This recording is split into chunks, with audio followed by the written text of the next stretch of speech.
All right, welcome to another episode of the S.E.M podcast. Jack Bryce here again with Zach Hewlett, and today we're joined by Tobias Luchs. Did I say that correctly? Yes.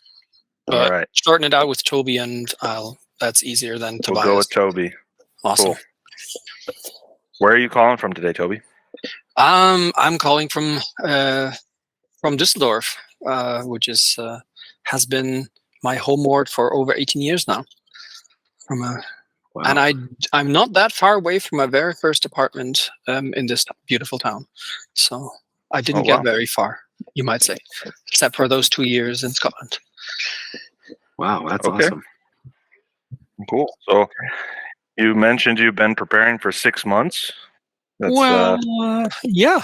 Well, whole life. Funny enough, ever since I came home, periodically I always went back to my journals, and I always had the feeling there was something missing from my memory, or there was always something that I didn't quite catch up with, or that I didn't get from my mission. And so I always went back, and then I think Brady has mentioned me in a Facebook post, and then that came actually at a time where I was again reminiscing, thinking about evaluating that time in Scotland, and then it took me a while to actually build up the courage to write to you, but that ever since then I've been going through, taking notes, realizing how many names I missed, but I still have pictures of those people, so they must have been important. Yeah. But yeah. And then you had a baby to give yourself a little bit more time to think about it, since we were previously scheduled to get together. I think we were scheduled on the 25th of January, and my daughter decided to come on the 23rd. Yes. Hey, that happens. And we were anticipating that, which is great. You're excused. Thank you very much. Very generous. I'll pass it along to my daughter. That's fine. Yes. That's great. Well, we're glad to hear that you've been listening, and we know you've wanted to come on for a while now, so we're glad we get this chance finally. So start us out with how you ended up on a mission in Scotland, and then we'll skip over and hear what you've been up to since then, and then we'll go back and reminisce for a little bit. Sure. Tell me if this is the first. I never wanted to go on a mission. Not a first. No. All right, and I need to re-listen to all the other episodes. No, actually, it was my dad went on a mission from the late 70s to 80, right before he married my mother, and he went to the England Manchester mission. And I grew up in a household where missionaries were there at least once a week. My parents were always open about the church, and so was I then later on in my life. We had the odd missionaries that loved to scare children. That kind of put me off. And I heard lots of weird stories from the wild 70s and 80s in the UK, what happened with missionaries. And I kind of saw when they raised the bar, luckily for missionaries, and the quality of missionaries that came were way better, sorry to say so. But the main thing that kind of put me off was not because I didn't have a testimony or anything. It was because every time I tried to share what I believed in, I never found the right words or the courage. And when I did find the courage, I always used the wrong words, and people laughed at me. And that was a big hurdle, and it kind of stung for quite a while. Another thing that kind of, or actually I made active decisions not to go on a mission. Not that I left the church or became inactive or anything, but I moved out when I was 18. I was in my second year of my apprenticeship to become how do you say it in English? I think a chemical lab worker. I took 3.5 years, started when I was 16, so I was finished around 19. And by then I lived for about 1.5 years in Düsseldorf already, had my own apartment, was close to moving to my second, was about 50 kilometers away from my parents. Had my own life, was my own man, so to say. Had my own little home, my pet, and loads and loads of friends. I was still open about the church. I still went every Sunday. And I actually shared quite a lot. Two of my friends actually came to the ward for about half a year. But and I was close with the missionaries as well. Luckily, the bar was raised, and they weren't that weird anymore. But I never saw myself in a suit, yes, because of my work as well, but never actually on the street corner bearing testimony. It was never comfortable enough.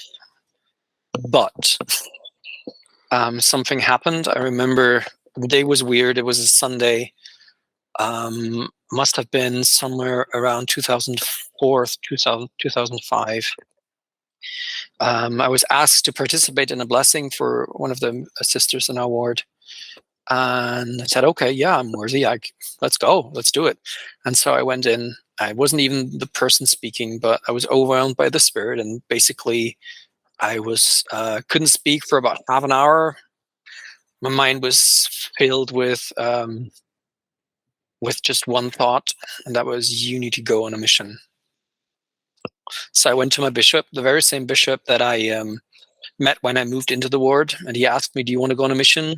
There's no pressure. And I said, nope, not my thing. And then I stunned him that day, went in and said, okay, just to let you know, I need to go. And he's like, where? And he's like, on a mission. And it's like, okay, sure. And it's like, I need to go quickly.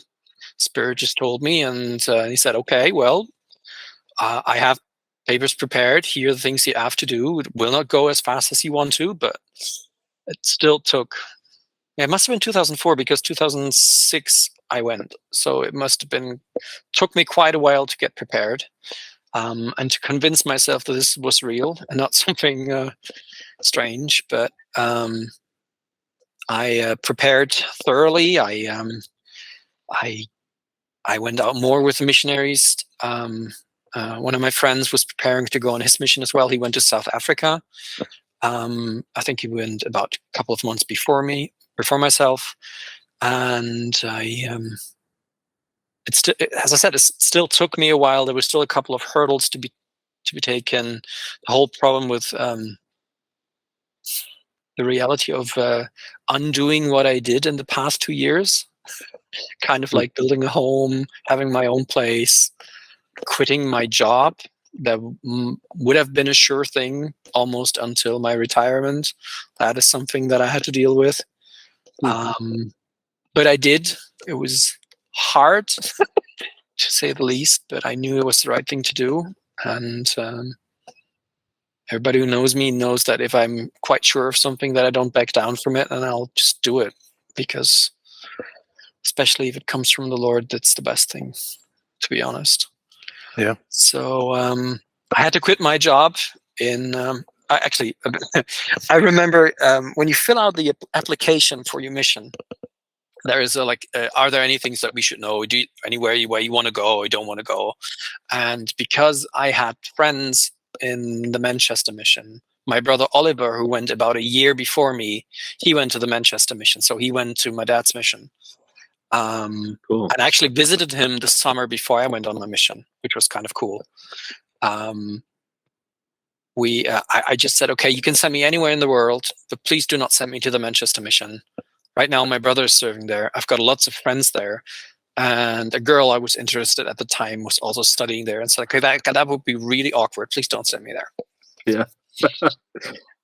And they didn't. They thought, okay, Manchester Mission is out of the picture. Just send them one up. That's Scotland. There you go. That should be far away from all this. So I received my call in November 2005, and I was scheduled to leave on January 18th, 2006. Yeah.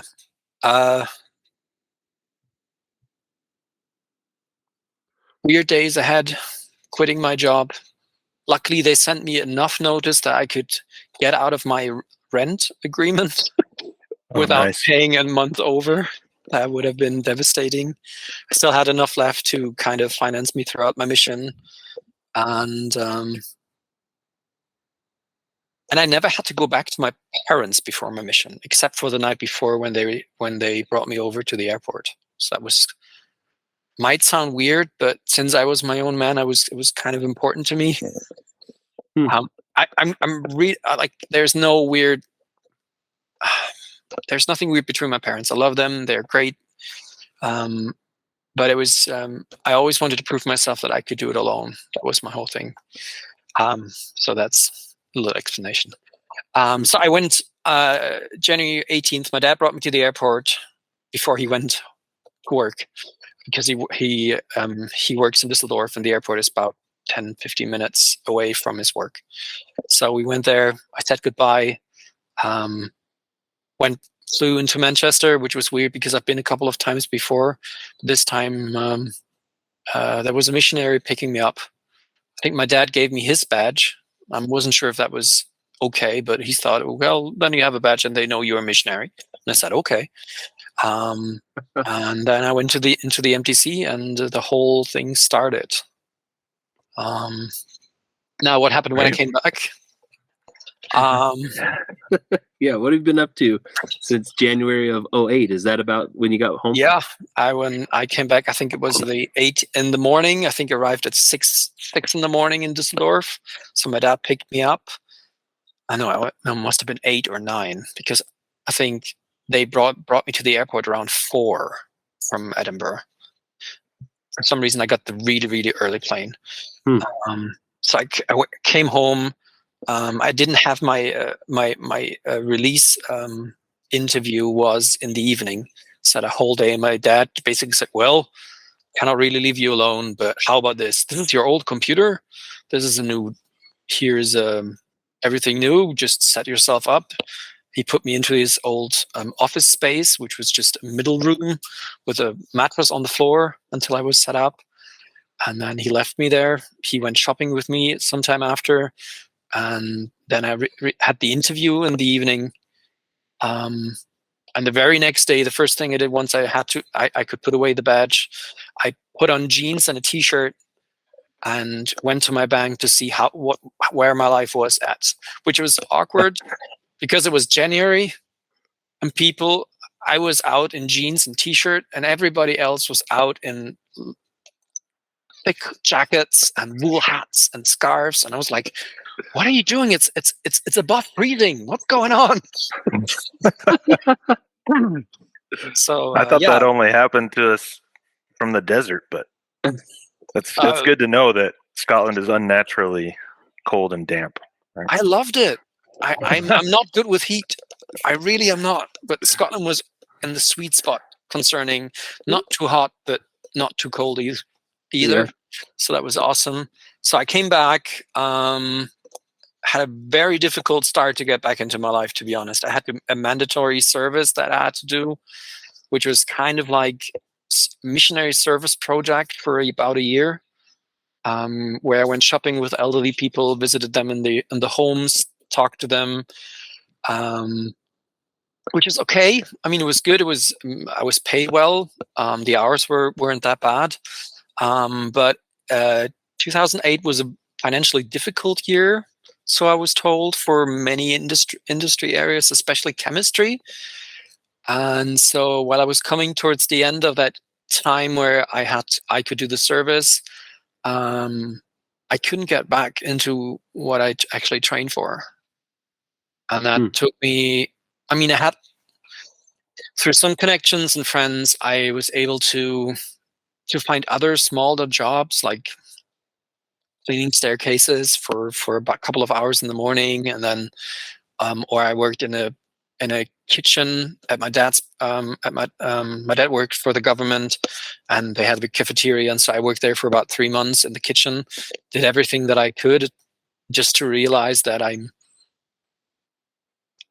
could do it with. I love working with my hands, but my head wasn't in it. It wasn't challenging for me, and so I was kind of going insane with the 10 to 12-hour shifts and not really thinking about anything except wash your hands, wash your hands, wash your hands.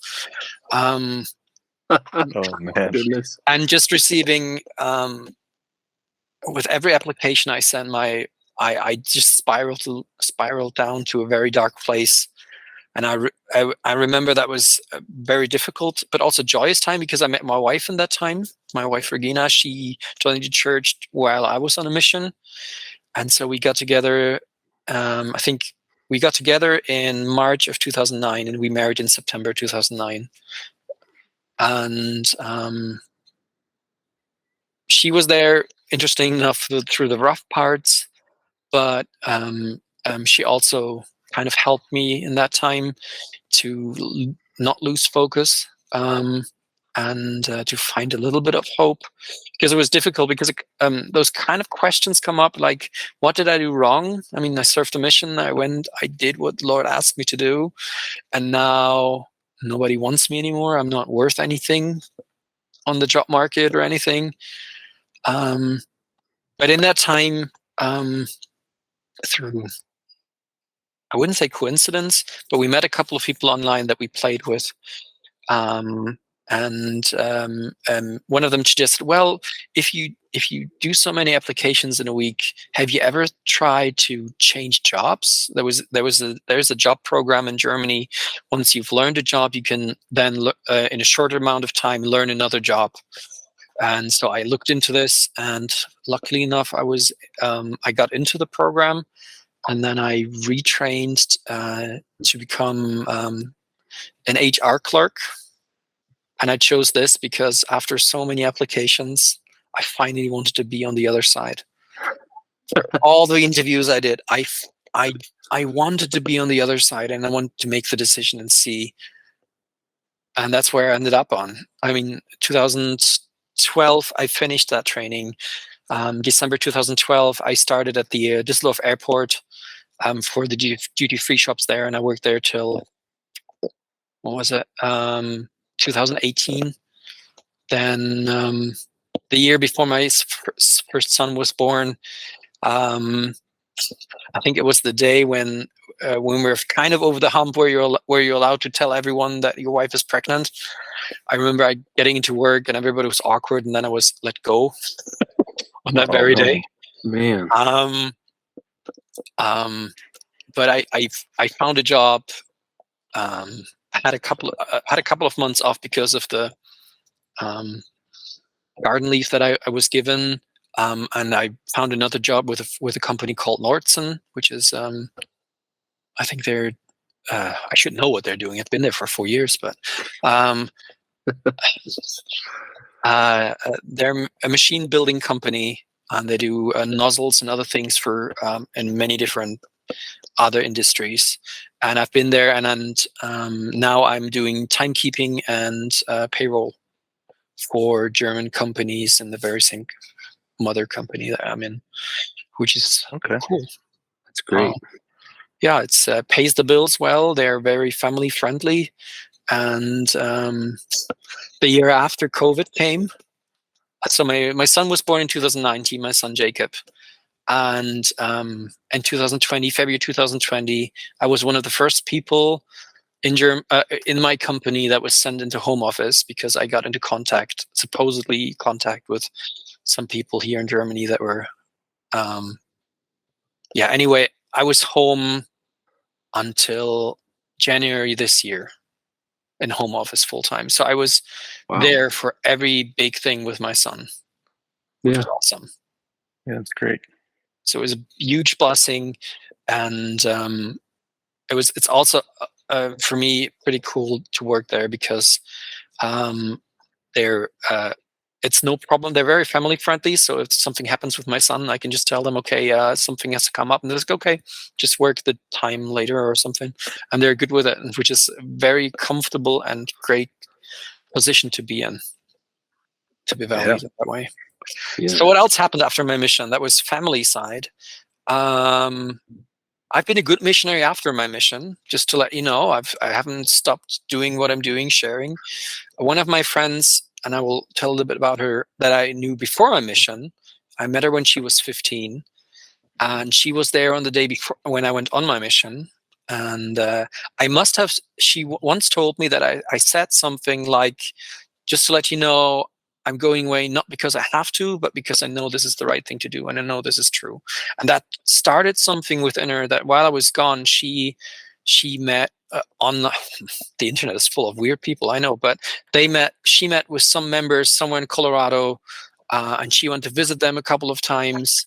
And I remember I was in Elgin, my very last area, and she contacted me and it's like, okay, what are you up to? You've been on your mission for a while, you're coming home. And it's like, well, I've got a baptismal coming up next week. And it's like, okay, what's that? I need to see this. And it's like, well, when I come home, you can come and see.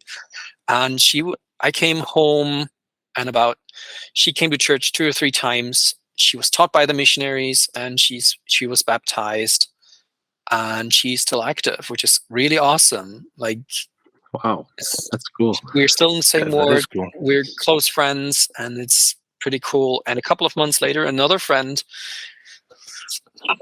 who started off quite rough when I came back from a mission, it's like, just to let you know, I hate God. He took away my granddad, and that's not cool. I hate him.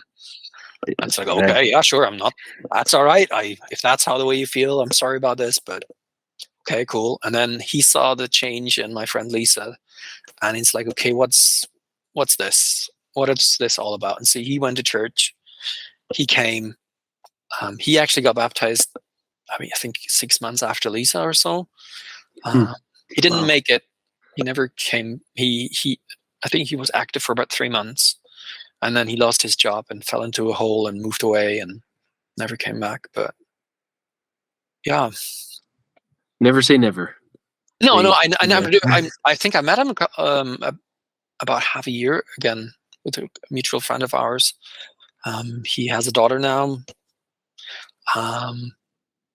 Still not comfortable talking about church though. At least he is, but that's okay. You never know. Yeah. Right. So, yeah, that was life after my mission. I'm not really sure what else I can say. Do you have a bumpy ride? But I'm still hanging. 2 kids now? I've got 2 kids. My son Jacob is almost 4, and my daughter Alara is almost 4 months. Awesome. That's so cool. Great. Wonderful. All right. Well, we can go back to wherever you want to start. MTC, mission. Just go through areas, companions, whatever you want to talk about. But this time is basically yours. Okay. Just heads up. I found an old picture of my district. Somebody drew this. I think it was the ginger one. Hang on. Elder Conway. And he actually he drew me very weirdly, and then he wrote on the silent German. I'm not the silent German anymore. My mission changed that. So if I'm going overtime, please let me know ahead of time so I can cut things short. I'm well prepared, so I can talk. I haven't talked about much of this stuff for a while now. I have 2 stories that I need to share because my wife told me to, because she thinks they're hilarious. So I'll come to that. But apart from that, I'll try to go through and I think I narrowed it down to a funny story, a sad story, and a spiritual one with each companionship. I hope that's all right. Nice. I'll probably go over, but that's good. I'm really curious. Your timeline. You came into the mission the day I left, so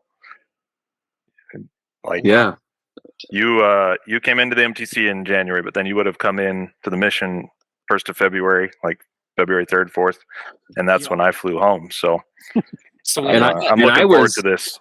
And I was in the mission, but on the opposite end of the world, because I don't think we ever crossed paths, Tobias. So it'll be interesting to see where you were at. Yeah.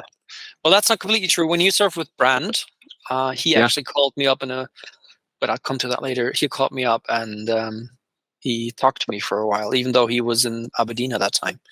Okay. So there are some connections. I love it. At least some. Okay. MTC, funny thing, and at every major event of my life, I was ill. I flew ill into the mission. I had a fever. I had a cold. My voice was almost non-existent, and my wedding as well. But let's go to the MTC. So I flew in. Somebody picked me up. Don't remember the name, to be honest, because I I was ill. I was kind of feverish, and I came in, and my companion was Elder Gaiman. I think it was his name. Had trouble with him. Had trouble generally in the beginning of mission because I was because I was in work mode. It's one of those weird things that I have and I do. When I know I have to work, I switch off. I lower my emotions and I just go to work. And that's something I trained into when I did my first job. And I kept this up for almost 3 months of my mission. It was not healthy until somebody broke thing. I think it was Elder Morgan or so. He broke through the wall and said, like, okay, you need to show some emotion. That's not healthy. So Elder Gaiman and I think he had 12 sisters, and he was probably from the same ward as Peacock was, but I'm not sure. He's pretty close. Not quite, not the same ward, but they're at least from the same town. Sorry. Yeah, pretty close. You're right. Yeah. So we were together. We went through the couple of first trainings, and I was bored. Sorry to say, this MTC was kind of boring to me, because it kind of felt like a sales training. And I've seen so many missionaries, and I kind of trained beforehand for this. So I was kind of, it was weird for me, and I think it was weird for my teachers, and I'm very, very sorry for this. I wasn't humble at all. But I very soon hit against a problem of mine, and that was the trouble to go meet new people. I think there was this one exercise where they sent you out somewhere, and I think it was my brother's area actually. Oh wow! My brother served close to the MTC, and he visited me while I was in the MTC. So the President Winwood actually called him up and said, "Okay, your brother's here. If you want, you can come and visit." So that was awesome. Wow. But I went into his area, and I think Elder Gaiman and myself, we knocked on 2 doors. Nobody was home, and the rest of the hour we kind of wandered around awkwardly, and we didn't know. Like, it's 11 in the morning. Are we really sure somebody's home?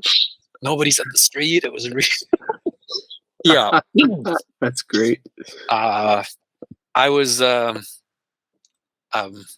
wasn't ready for this, and I had to learn it. And my trainer taught me this later on, so that I kind of got better at this. But yeah, and I think after the 9th day, there was a transfer, and they changed companionship to where they were going. I think in my first room, I was together with Elder Janssen and one of the coolest missionaries. Sadly, he never went to Scotland, Elder Mukbatar. He was from Mongolia, and he was so cool. He went to Leeds, and I actually met him again on the Tri-Mission conference. Okay, yeah. Just to throw him out, he was awesome. He went to Leeds. Sadly, he didn't go to Scotland. Would have loved to see him there. So I was after that. I was together with Elder Maddock and Elder Wilcox, and we did the whole thing. And yeah, and then I think the day before we left, my brother came in, and we had dinner together, and it was kind of weird, I guess, for the others, because who's that other Elder Luchs coming in? Why is he here? Why? Yeah, but to me, it was great, because I saw my brother. He went about it almost a year before me on his mission. I saw him in summer 2005, and then he visited me in the MTC, which is cool. Wow, that is really cool. Yeah. Then we went up to Edinburgh, and it was probably one of my longest train rides ever. I've been on trains but never that long. And again, didn't speak to anyone. It was not because I didn't understand them. I think ever since I turned 18, I always watched any movie series that I could get in original dub, so it was easier for me to hear different accents. But it was I was awkward, and I kind of try to put myself into their shoes. If I'm that long on a train, I don't want to speak to anyone. I just want to sleep. Why would he speak to me? Why would he do this? Especially if you have a seat that why? But anyway, I went. We arrived in Edinburgh, and were picked up, and then I met the Marines, and were at the mission home, and the whole registration pack came in. And now I'm not sure if I get this correctly, but in my childhood, there was a Sister Vreens serving in my town, in my ward, and my dad told me that was their daughter.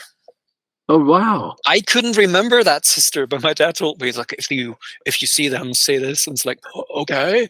I don't remember if I ever did, because President Vreens was a mountain to me, a mountain of a man. He was, I was slightly intimidated by him because he was that big, and it was nice. It's not that he was like any mean or like had a mean demeanor. No, he was really kind, but he was just so big, and I was terrified when I met him. I was like, okay. And the very first interview, when he said, what was the thing? You did your mission right when you get home, and they have to pick you up with an ambulance. It's like, okay, yeah, sure, why not? Didn't help with my work mode, by the way. So we stayed at the B&B. Don't remember much about this. I remember Pratt's Hill. It was cold and dark, I think, when we went up, but I'm not sure. I think it was in the morning. They did that whole tour with a car through Edinburgh. Didn't listen much because, to be honest, the buildings and the architecture and everything was far more interesting than whatever they were saying. Sorry to say this, but it was. I've been to the UK a couple of times, even stayed there with friends for almost 2 months. But Scotland, especially Edinburgh, was different to me. It was different than Chester, was different than Manchester, or any other places I've been beforehand. And so I was looking everywhere and trying to see something that I remotely feel like, okay, I've seen this somewhere before. But it was nice, to be honest. They drove us around, and the next thing I remember is that we were in a room, and they were like, "Oh, here are your trainers," and then they call you up, and they say, "Okay, Elder so and so, you're with this and this," and then at a moment it's like, "Okay, Elder Luchs, you're with Elder Dottavio." Oh, like, nice. Okay, yeah. So Mauro Dottavio, I hope I get his name. I have his whole name written down somewhere, but I'm not good with first names, to be honest. To me, they're always Elder and then last name. So Elder Dottavio was my trainer, and if I remember correctly, I was in my first district was with was together with Elder Harlow and Elder Conway. They were in Greenock, and I was in Paisley. Nice. And then there were Elder Battridge, and don't remember his companion in Johnston. And then there was Elder Briggs and Elder Schmidt in Elder Schmidt was his district leader, and Elder Briggs was his companion. They were in Pollock. And that was, I think, and Peacock, and what was his companion? Was it Elder Evans? Evans. Yeah. Elder Evans. So no, it's nothing against him at all. I heard weird stories, and I'm not judging. But when my first Sunday was kind of awkward because they couldn't pronounce my name. And they was just, so your name is Elder Luchs, Elder Lucas, Elder Lux, Elder, and I think one person called me Elder Evans because he was there transfer before. Okay. And goodness. Yeah. It's a good group, though. What a fun first district. Awesome. We had two forbidden sleepovers, but they were nice.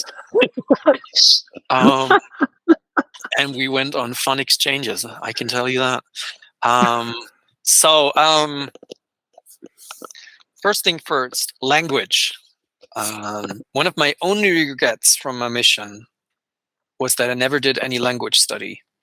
I was fluent in English beforehand, and I hope you hear it now, because as I said, I had loads of contacts with British people that were stationed in my home ward, and we were close friended with them due to my dad serving a mission there. Yeah. So I always had a knack for the English language, and it was kind of weird that I never really dove deeper into it. I tried. I think when I was with the Nettleship, we played Stop the Bus, which is, he had a huge advantage because I didn't have that much vocabulary. But I think I bet him once. One time just once, I stopped before him, and I was right. So that's one thing from the bucket list of my life. Nice. So yeah, Aldo D'Ottavio. Serving with him was nice, actually. And I hope you get him on, because I would love to hear his part of the story. It must have been difficult for him. I think within the first week or so, we lost our whole teaching pool. He was training, and I was in my work mode, so I didn't show much emotion. I was so, let's do this. And I was awkward because I was afraid of doing this. So, but I always went along and tried, and always tried to be some super missionary that I couldn't be, and all I had to do was myself. And he tried to tell me this a couple of times, but I was too stubborn or too, I don't know. It was weird, but it must have been difficult for him. And but he that's one of the things that I loved about my mission. Wherever I was, whoever I served with, no matter the circumstances, you were in. And I think you mentioned that a couple of times in the podcast. You were in this brotherhood that was tight knit. You went through tough parts, and there were so many awesome conversations we had on late night, or the things that we did just to bounce back from a hard day. Oh yeah. Hit the chip shop and get battered pizza or something. In the first 3 weeks, I had my first battered Mars bar. Oh, there you go. I'm not having a store with that one. That was something different, but awesome. But funny story with Aldo D'Ottavio. He was from Italy, and so he had, even though he served a mission for quite a while, he had different ways of pronouncing things. And so I think when we talked about P days and what we wanted to do, and I hope I can say this right without laughing, but he's okay. So Aldo D'Ottavio, what do you want to do? And it's like, okay, why don't we go to the beach? And it's like, where do you want to go? To the beach. And it's like, okay, please explain to me what you mean with the beach. And it's like, oh, the place with the waves and the sand where they meet, and oh, the beach. Yes, we can go there, but please not the other one. That's in the easiest way a female dog that's in heat, but please don't. And he looked at me awkwardly, if I remember this correctly. But that was a funny story with Aldo D'Ottavio, and I have a couple of them, because we were trying our best, and we came into weird situations. So yeah, language. On my very first day, we went to visit someone. Don't remember her name. All I remember was a weird conversation about how Jesus was a spirit and didn't have a body. And it's like, seriously, this is what we're talking about here? But he ate fish. And Aldo D'Ottavio says, yes, he ate fish. And it's like, and she's like, no, that cannot be true. And then and the funny thing is, I understood her well, but the speed was so much more different than almost everything I saw on television. I know this is weird to say, but I got comfortable with the English language watching British and American television.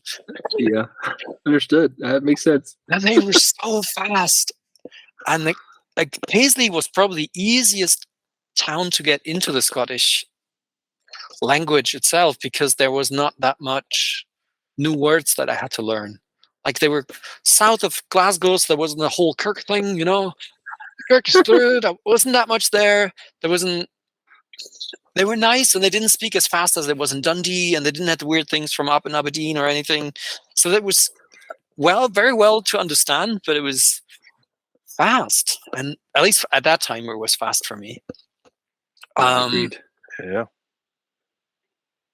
That flat was horrible. We were in the neighborhood. I think my second day on my mission, we came home and we were walking down the street, and we were about 150 meters away from our apartment. and we looked over the building that we were in, and there were flames coming up. And I was like, "What the hell is this?" And it's like, "Okay, let's run. Let's have a look." And in the neighborhood that we were in, I think within 3 or 4 weeks, almost every week, they were boarded up houses, like with steel doors. Weird thing to see, but Scotland, I guess. And somebody put fire in them, and the whole roofs burned out for some reason. And that happened like 3 or 4 times with us. And I was like, "That's a weird neighborhood." I think that's just Paisley. Well, they're nice. Well, yeah, kind of. But Pollock was worse. But that's I come to that later. Anyway, so yeah, that was a weird start for me. Losing teaching pool, coming to church, nobody can speak my name. They were all almost speaking like almost twice as fast I was used to.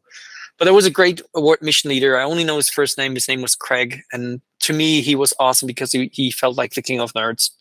He was all into this weird science fiction stuff from the 70s, as my parents were in. So I could geek out with him. That was the first glimpse of I can be myself on my mission, and it's okay. There are others like me out there. There was another. There was a member who came from Erskine, which is the town somewhere between Paisley and Greenock, and he was a convert. The story went that he met a girl online who was a member. He walked into the ward in Paisley, took the lessons, got baptized, and he was in. That was it. And he came out with us so often. We went shopping with him on exchanges, and it was awesome. To me, it was also awesome because he was a video game nerd. So again, something like, okay, I can be myself again. Like, yeah, he is into Nintendo and all that stuff. Cool. Yeah. A little bit more than I am, but yeah, cool, nice. And it was awesome to connect to so many people on that level, apart from just we know the church is true and our Savior is there.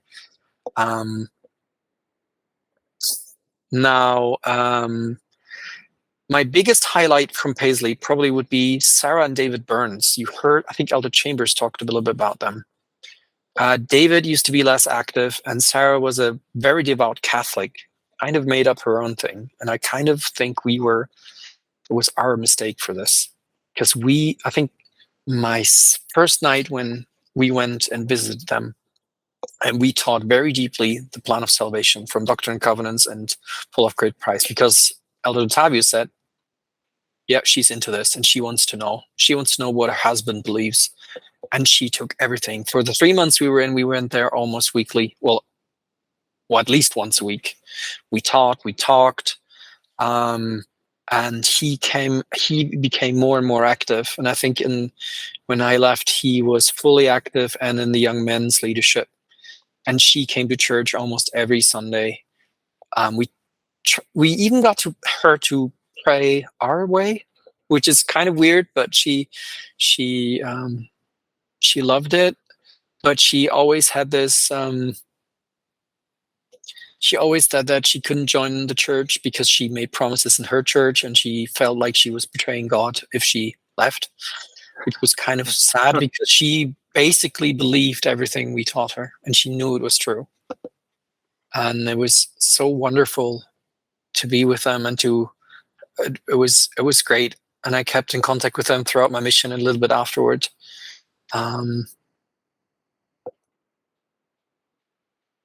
That was one of the biggest and nicest highlights that we had there.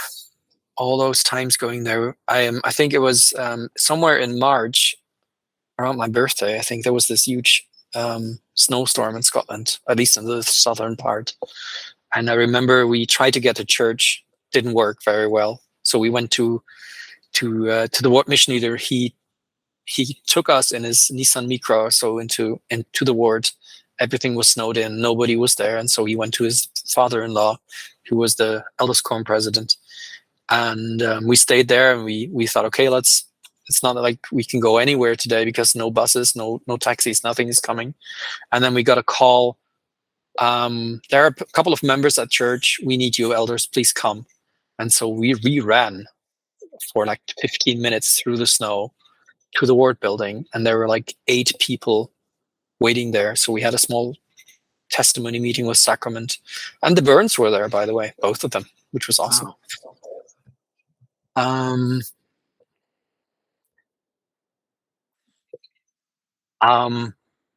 Weird people to meet on your mission. I wrote this down, so let's see if I remember that. We were chapping one day, and let's be honest, chapping almost felt like if you want to find weird people, just go chapping, and you have great stories to tell.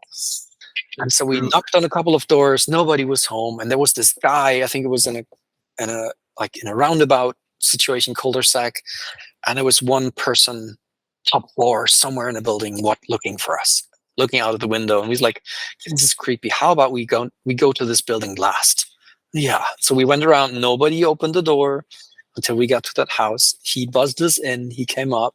We sat down, and it was a telepath who could read our thoughts.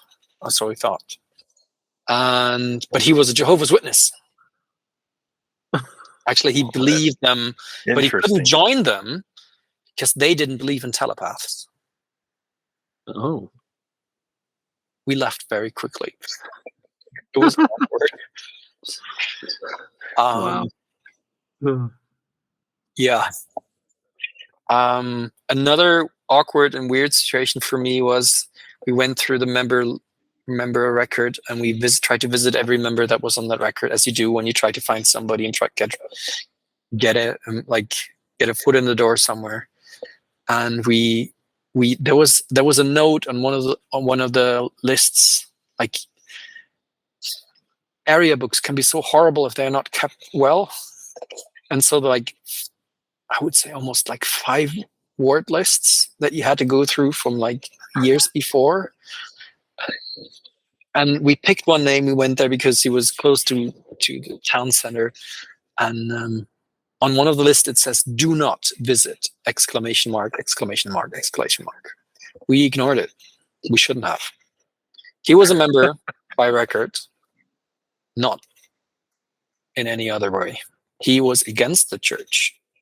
Oh boy, was he against the church. He invited us in, sat us down, and he threw anti-Mormon stuff at us for about half an hour. And it didn't get to us, to be honest. And he got so angry because it's like, yeah, it doesn't really bother us. Like, he asked those questions, where does a tithing go? Like, did you know the seer stones and all that stuff? And I, as I said, I came on my mission prepared, so I had much of these questions. And it's like, yeah, he was a youth, and I don't ask a question about tithing because I gave it up, and whatever they do with it, they have to take it up with God if they're doing anything wrong with this. And he didn't like those answers, and Elder Toby was the same. So he got very upset. I don't remember much what he said after that, but he shouted us out of his apartment. And I guess I was the last one out the door, but I wasn't fast enough because it felt like somebody kicked me out of that apartment. And I kind of fell down a couple of stairs. And that was the very first time in my life, to be honest, that I met someone who was that angry and that bitter against what I believed in. That was weird. Like, I met my fair share of weirdos even within the church. Like, we had a Jesus Christ in our ward who baptized people in his bathtub and was in the middle of an intersection and prayed right in front of, and it was weird. We had awkward people, but nobody that I met, and I can remember in my whole growing up in the church, was that bitter and that angry because what I believed in and what I knew to be true.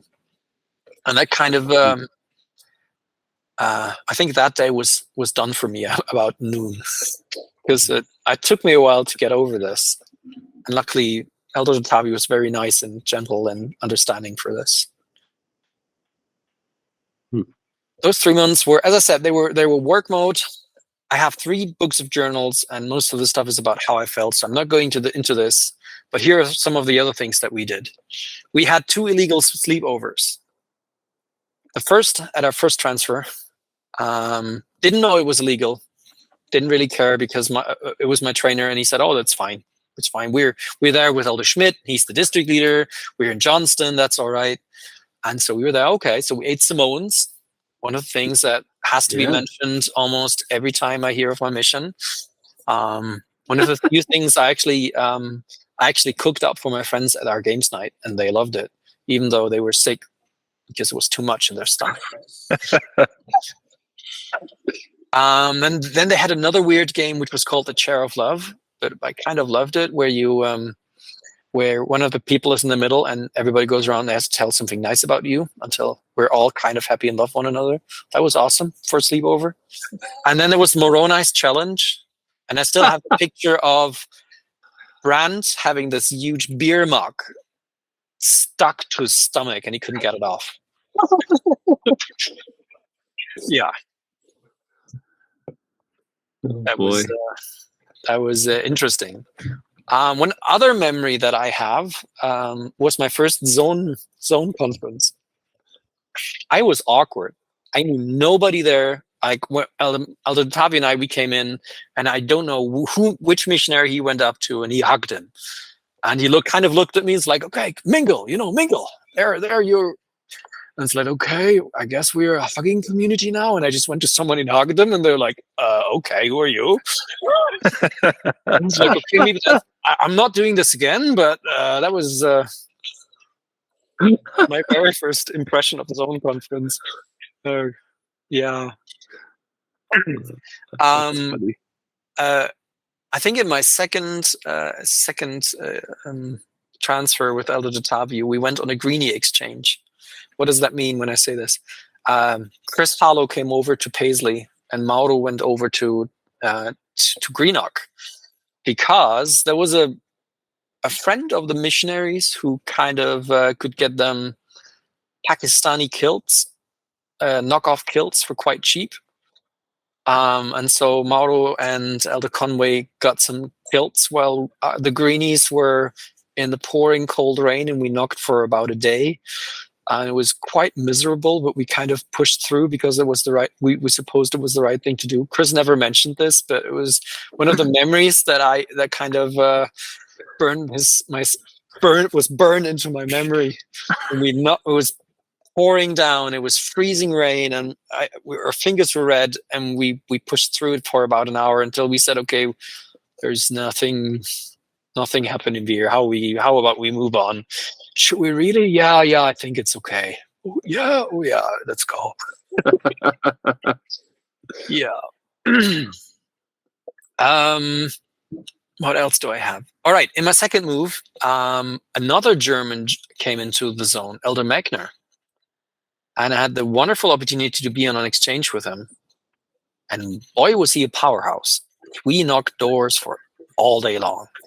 And I kind of thought I tried to be nice to him because we were both Germans. So I prepared for the exchange. I got everything, and I made him, a noodle salad or something with some Frankfurter sausages and everything. And so he was happy, and we did this, but then he had to be picked up by his companion because he got ill very bad. I don't think it was from the noodle salad, to be honest. But he was out for like days after we were out. I'm not sure. As I said, I ate the noodle salad. It was fine. And the Burns ate it as well afterwards, and nothing happened, but he was out for quite a while. It was a very short exchange. Goodness. Okay. All right. Another funny story with Elder Tavio. There was a member, and if I remember correctly, she was studying in Dundee, and she had family in Paisley. Her name was Dawn. Don't much remember from her last name, but she asked if we were willing to help because they to paint the bathroom. And we tried to help. We went there, and she forgot her keys. So she said, "Oh well, how about we just go through the window and open the door from the inside, and then we can paint," because the parents weren't home or the mother wasn't home. And so Elder Tavi got up on my shoulders, climbed up on the second floor balcony through the kitchen window, which was kind of not open, but kind of like this. So you went in, we went up, and we got in. Not 10 minutes later, the police were at the door. Somebody called in, and luckily Dawn had proof of identity through letters that she was living there and was her family's home, and she just locked herself out and friends helped her in. Otherwise, that would have been an awkward situation. Gosh. The Mormons are breaking in. Yeah. Yeah. Goodness. Mormons are breaking in. That's proof enough that you know that people are always watching you. Doesn't matter where you are, who you're with, what you're doing. There's always somebody watching you. Always somebody watching. That's true. Okay. It's 9 or at least an hour's almost gone, and then the second sleepover came, and we were caught, and we had to go home. We whitewashed out of Paisley, and I moved to Dundee Second Ward.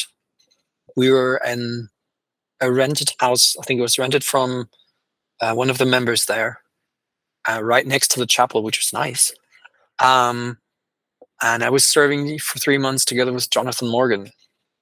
Oh yeah, what a great guy! He broke through my hard shell, and loving as he was, like a big teddy bear, he took care of me and helped me to be myself again, which was nice. He taught me to GQ. We went almost every day to GQ and talked to people in the streets, and it took me about a couple of days until I got comfortable enough and successful enough to talk to one person an hour. And it gradually came up. It sounds so wrong, but I don't know the other word. We finished a baptism. Like, there was a lady, I think Elder Fisher or Elder Fish, I don't know his name. He was one of the zone leaders at the time. They found her, and we were there for the last bit for the teaching, for the interview, and the baptismal part. And she was rough on the outside, but nice on the inside. If you would see her in her house, you would say this is the cat lady from The Simpsons, but with a huge German shepherd that would bark at you in the door. But she was nice. Seriously, we went there so often. It was in my patriarchal blessing, one of the things that I always neglect to read, or used to before I went on my mission, was that there were people waiting for my testimony of who I was, and I needed to find them. And Maureen was the very first person where I kind of felt, okay, she needs to hear from my experience, from how I know this to be true. And we helped her along the way, which was really nice. Dan Conway was our district leader with Elder Guyman. Elder Cotton Betteridge came up from Johnston to serve with Elder Kauhani. Sister Kenny and Sister Kemp, they were across the river. And Elders King and Jansen, they were the area above Dundee. I don't know which one it was. Peterhead? No, it's not Peterhead, is it? Montrose. No, is it Montrose? They lived in Arbroath. All right. I just remembered on an exchange, I think Brent went fishing. That's what he said. But yeah. So we were there. And as I said, in that time I was there, we baptized Maureen. And that was one of the big highlights from there. And it was also my very first zone conference where I met Sister Vreen's personality of Miss Piggy. All her glory. And the very first time somebody told me that I need to wash my vegetable with chloride water. It's weird. Being a chemist and knowing what this does to your food felt wrong. Like, using pure chlorine to prepare your food is not something I would suggest to anyone. And I don't know why she said it, but yeah, it was awkward and weird. But I guess she meant well, because some of the flats that I saw in my time there, they were horrible, in horrible state. Not the clutter, but just like how much dishes can you pile up before you actually have to do them. Oh, look, I found another fork in my bag. I guess somebody left it there from last night. Yeah. Gosh. Yeah. Goodness. So there was another wonderful gentleman, Mike Longmuir. He was a car mechanic. If you'd see him on the street, you would think he was he looked, again, hard on the outside, soft on the inside. When you see him, he was a tank, tattooed. He would think of anything how about like you would think so much, but not how nice he was. He was generous. He investigated the church for I would say about a year or more when I came in, and I wrote down that he was finally baptized in September 2007. And we talked with him. He picked us up every week up to his house. He was very nice, and we sat down. We read in the scriptures. He came to the church for the very first time with us while I was there. I think it was with Brand or so, and he was just waiting. As I said, he said it for the arrow in the sky, like to know it was true. If he would have been found in hammer time, he would have been lost. But luckily, he was way beforehand. They gave him time enough to actually understand and receive his answer without being pushed, which was nice. Like there always comes this time in the podcast where you ask, okay, what about President Reens? What is your fondest memory of him? Now here comes mine. My friend Lisa, who I met when she was 15, something terrible happened to her while I was on my mission. We were quite close beforehand, and we still are. Her mother committed suicide. And that was hard for me because she was just 18, didn't have any contact with her dad, nothing. She was alone. And that really bothered me, that really hit a nerve. And I remember it was close to interviews, and I spoke with him about it, and he gave me one of the best advices that I needed to hear at that time. Actually, he gave me two, but I'll first that one story. And he said, Elder Luchs, do you really think that if you would go home now, you could do a better job yourself as the Lord would do when you're continuing serving him here? Put your faith in him, and he will take care of your friend. Oh, and that helped me so much at that time, and that built my faith later on in my life, because as a parent, every so often, well, actually almost every time, I feel so helpless because I don't understand my children. I don't know which aches they have, and there's nothing I can do except for holding them. And there was always the voice coming of President Green saying, put your trust in him, and he will take care of it. Do your job, and he will. And that kind of stuck with me. Another thing he said, I think it was the moose while I was with Brand. Once I kind of awoken my my emotional side and was allowing to be myself again, I asked myself the very critical question: Am I the right person for this job? And being as awkward as I am, and having trouble with speaking to people, not with teaching. I was good with teaching and testifying, but I was terrible with finding people. And I told him this, and he said, well, Elder Luchs, let me tell you something that probably no mission president will tell you ever. And he said, the biggest growth for the church does not come from serving a mission. It comes from your children and the future that you build in. So if you continue serving, build up your testimony, and build a close relationship to your Savior here, you will pass this on to your children, and they will become strong in the church, and so on. The best thing you can do is keep on serving the best to your ability, and you will be fine. Amazing advice. I know. And I don't see anyone else telling me this, but he did. Very close before he went home. Love that. Thanks for sharing those experiences.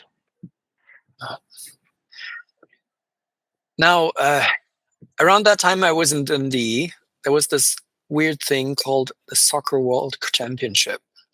Don't know if you remember that, but the members in Dundee did, and I do not like soccer/football, whatever you call it. I'm not a sports guy. I'm okay with doing sports, but not watching it, and especially not. I mean, they thought it was cool because it was in Germany.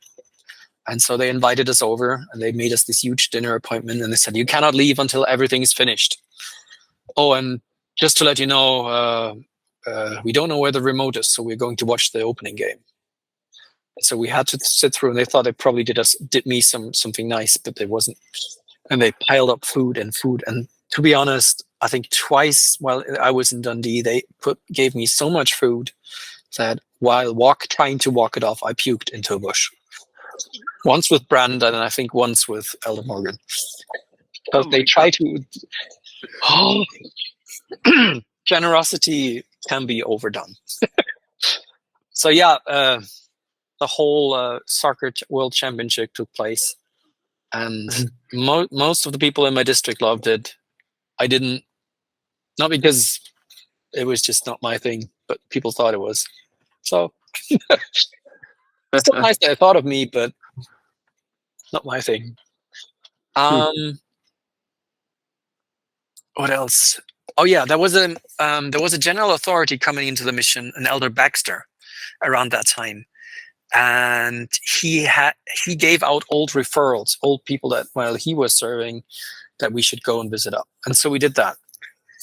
We went and had a nice chat with those people. They actually invited us back, but they never were interested. So that was one of the weird memories that I had. And the general authority gives you a referral, so you better go. And we went, and except for a nice chat and some nice diluted juice, we didn't get anything out of it. But it was still nice people. Seriously, like the people that I met was awesome. Funny thing,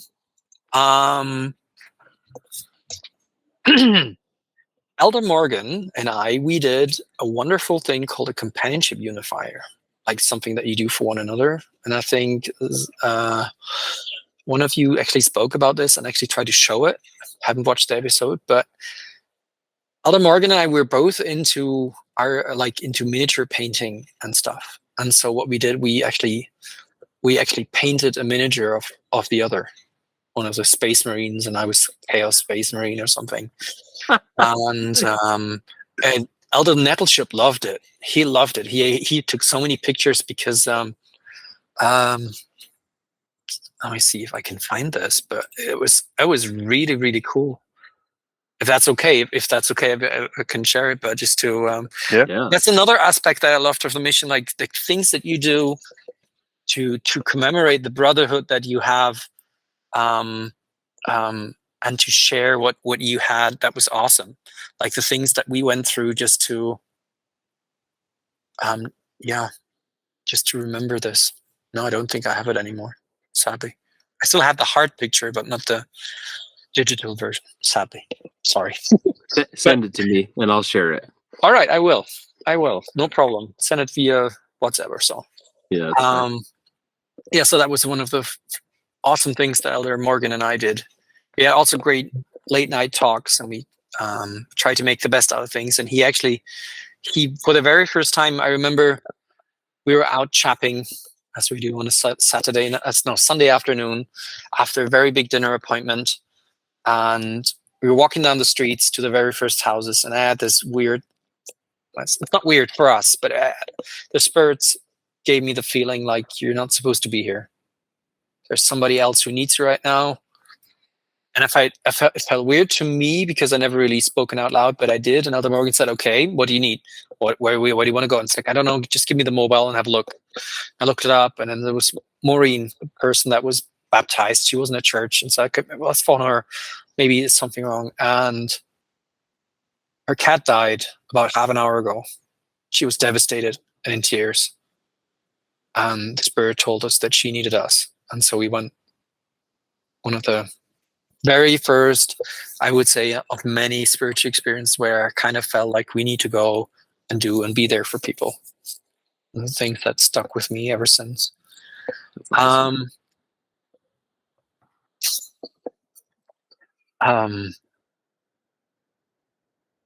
Yeah, I loved serving with Elder Morgan. I cannot say this enough. I loved serving with Brand as well. Don't get me wrong. Brand was awesome. And and it was amazing. But with Elder Morgan, he was so calm, so nice. And I remember we worked, it was some time around noon, and we walked down the street, and some Ned jumped in his back. Like he was just out of school in school uniform, and he ran, and both feet up. He just jumped him in his backpack. But Elder Morgan, he was so tall, so the guy bounced off and ran away and thought he was cool. And Elder Morgan was like, what? Oh, that was interesting, and kind of there were. I think that was the very first time I realized like the problem that could come from those youngsters. Elder Cass also taught, Brady also said about that there was these new converts, Nessie and Jenny, and how they would give you loads of food every week, like they did that to both companionships. And I remember, and this is another funny story concerning language. They asked me, okay, Elder Luchs, you're so nice to us. Is there something that we can get you? Maybe something easy, and that would make you happy. And I said, well, yeah, there is something. There are these, you can get it. It's frozen fruits, exotic fruits with some watermelon and stuff. And it's like, oh yeah, sure, that's easy. We can get you that makes you happy. And so, yeah. And so the very next week, I think it was the week after or so, like they came on, it's like, Elder Luchs, I need to confess something. I couldn't get it for you. I was so embarrassed. It's like, why? It's like, well, we went into the shop and I couldn't find it. And so I went to the cashier and said, okay, can you tell me where I can find erotic fruits? And then she realized and she ran off. We had a laugh about it, but still. Language is funny. In a restricted section. Yeah, probably. Yeah. What was the shop again? I think it was Farmlands, where you only can get frozen food or so. I'm not sure if they have a restricted section, but probably would have been there. That's pretty funny. Yeah. And then after 3 months, Elder Morgan went, and Brand came in, and he became the district leader, and we served together. And what an awesome 6 weeks that was. Seriously. I think that was the most fun and productivity combined that I had up until then. And I'm not sure if I had this afterwards. Not saying that I wasn't productive. Actually, I was very productive, as much as I could. But he has a way of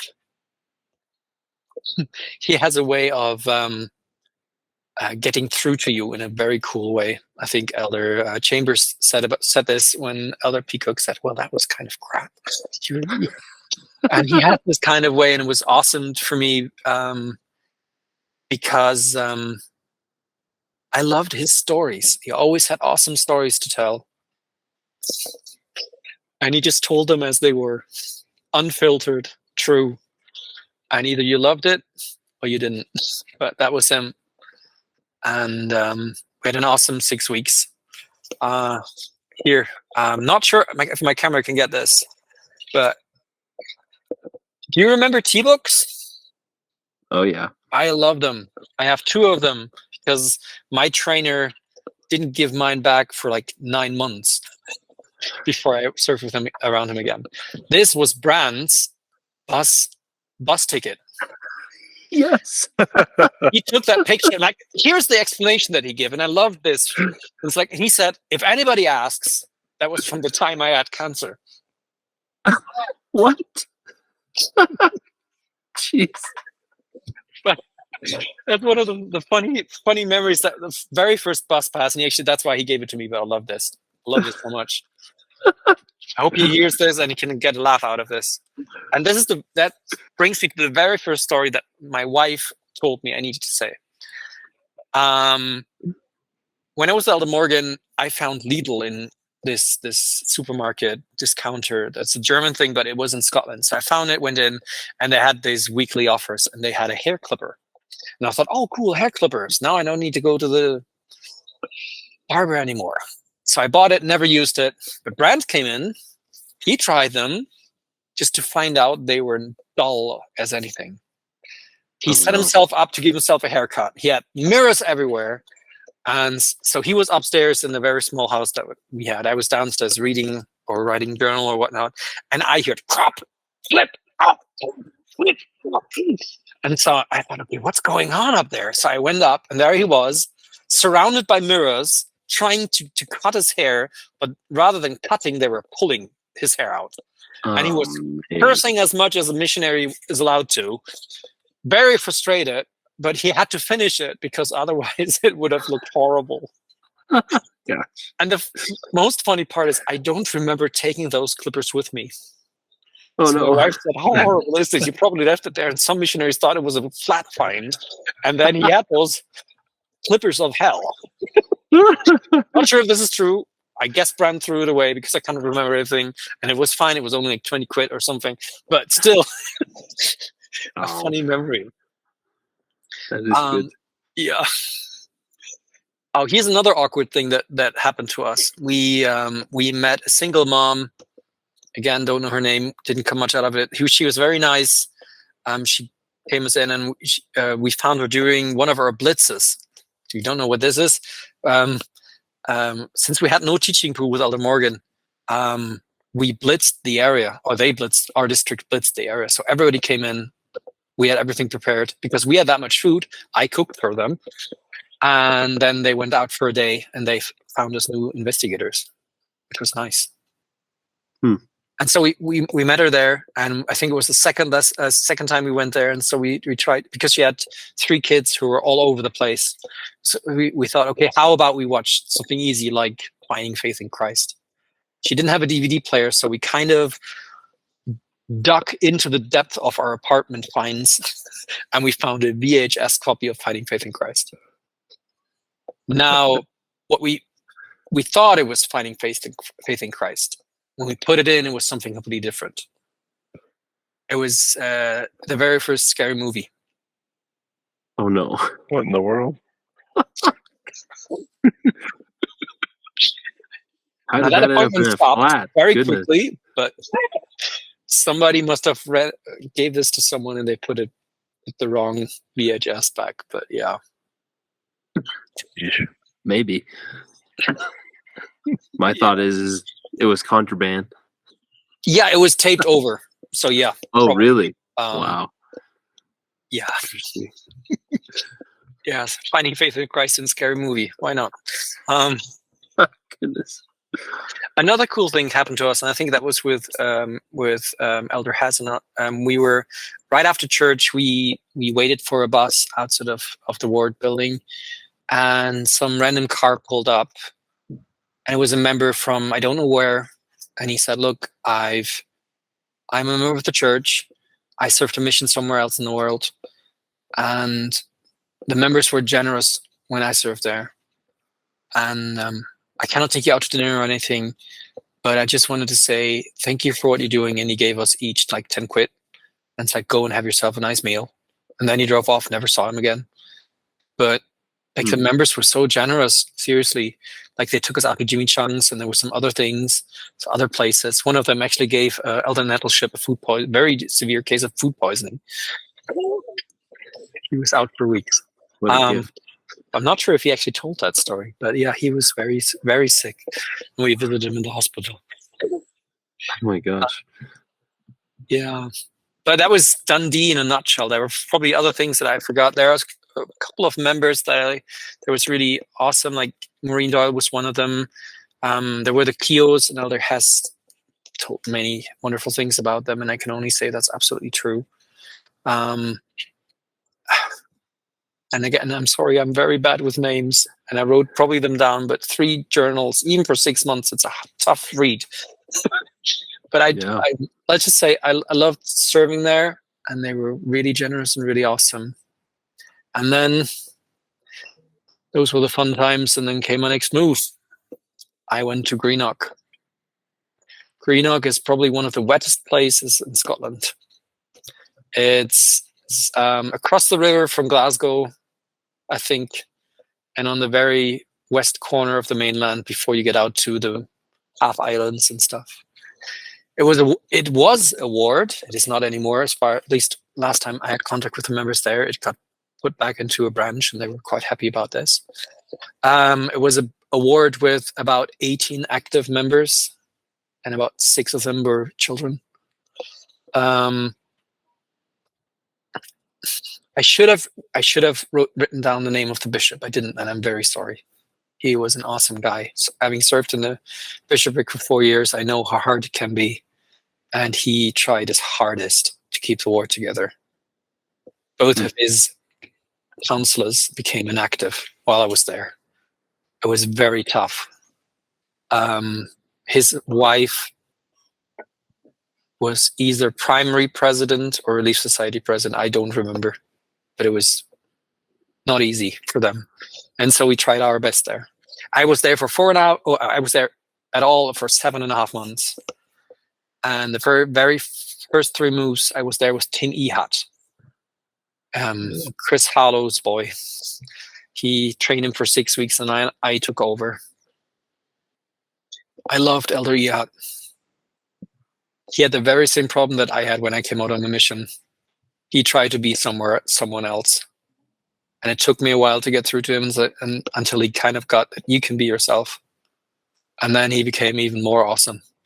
He was amazing. He was random, funny, sarcastic. And it was a full joy, as dark as my humor is, to be around him and serve with him. We did the best with what we could, with all the rain and all the troubles in the ward. But those 4.5 months really bonded us. At least for my case, I remember him fondly.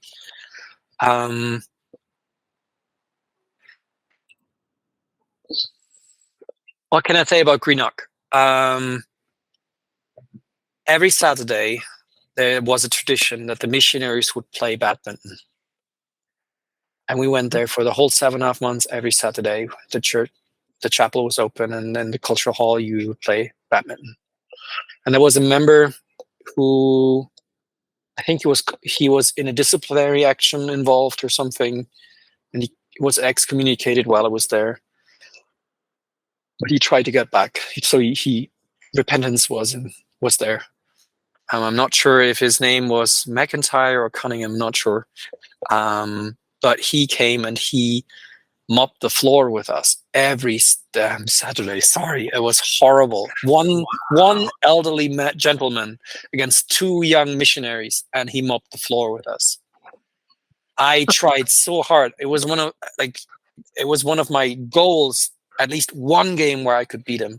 And the sad part was that I could only beat him after he was excommunicated. That was like 3 months in my time there. By random act, I wasn't random. We were in the area. We went to his apartment, and he opened the door, and he felt smaller, shorter, and sicker just by looking at him. And it's like, okay, are you here because you heard what happened? It's like, no, we were just in the area. What happened?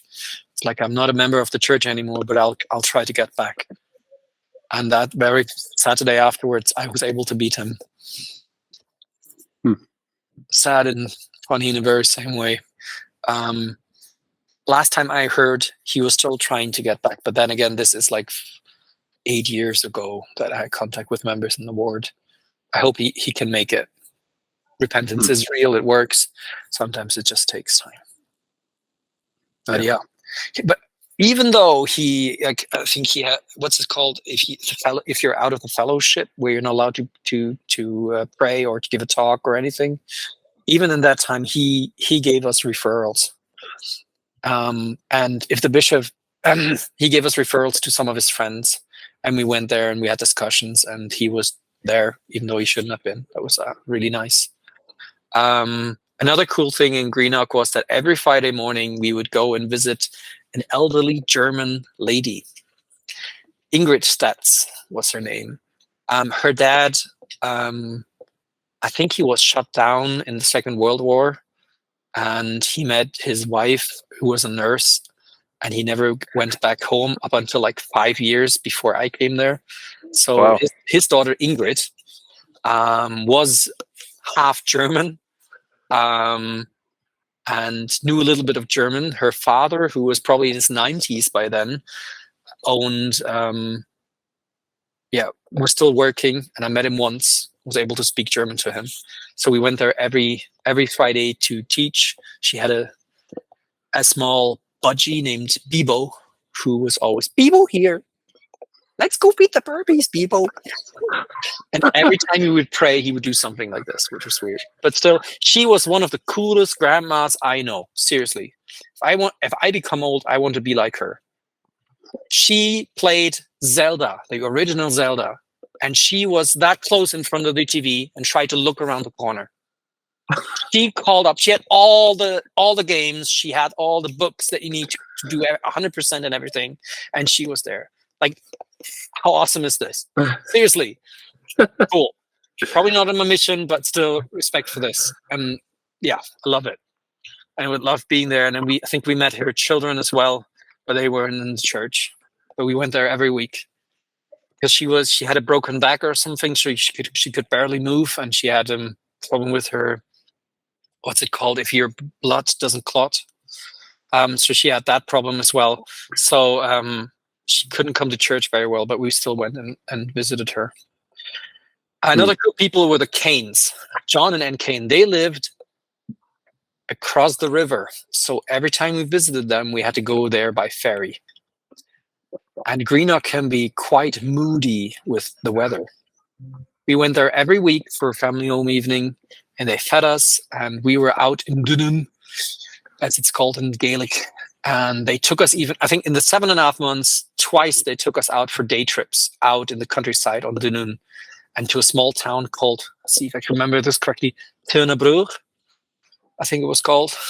It was really nice. An elderly couple, they met, like he served for like 7 years as the recorder or somewhere in the Preston Temple, and then he came back up with his wife. They were awesome. And we actually found an investigator out in Dunoon, and they took care of him. Like he, don't remember his name, I think it was John or so, and he had a drinking problem. And I remember we tried everything with him. He couldn't get a church. But even after we left, I think I went twice back to Scotland, after I came home. And after the second time, I phoned them up, and it's like, hi, how are you doing? And it's like, oh, just to let you know, we're still active. And Greenock is a branch now, and we're doing good. And you never guess who is with us. John. And he's a member now. And that was awesome. It was really cool. Wow. So you never know who you find and where they end up in. So, And funny thing about the weather, twice they canceled all the ferries, and we were stuck out in Dunoon. And they drove us through weather and storm for over 4 hours, all the way around to Glasgow and back down to Greenock, so that we were home for the night and not had to spend it over there. Twice. My goodness. I felt bad. The first time was okay, this happened once, but the second time was like, maybe missionaries should be allowed to look up the weather next time. Another story about this. There was this huge storm in Europe while I was in Greenock, and nobody told us. Seriously, in Germany, there were whole forests that were flattened. That terrible. And we were out and about, and we were like out for an hour away from our apartment. And at a certain point, when my hat flew off and I couldn't get it back, and thick branches flew into our faces, and nobody opened the door, and they looked out the window, terrified that we were out. We were like, okay, maybe we shouldn't be out. Later, I think the very next day, we found there was a newspaper in the picture. And it's like, okay, I don't remember the name of the storm, but storm was really terrible. And it's like, great. Would have been nice if somebody told us. That's very true. That's like one thing that I never looked up No. Not even for the fun of it, was to see what the next week looked like as far as like the weather. It would have helped so much, and it's not a thing that would distract you or anything, but it would have been healthy. Seriously. True. We just woke up the next day and didn't even think about it. You look out the window and be like, all right, let's be prepared for X, Y, and Z. Carry on. Man, that's very true, though. That's funny. Yeah. Weather in Scotland. Oh, boy. I think in my very first area, the second week, Elder Tavi and I were out. We found this neighborhood that we prayed about. We went there. We went through and had a look. It's like, okay, some people are home. Let's do this, Let's say an open prayer and let's do this. Let's hit some doors. Opening prayer wasn't done, and I just hear Elder Tavi shouting, "Run!" And I didn't know, and there was this huge wall of hail coming towards us. Like you could see it was coming towards us, and so we ran.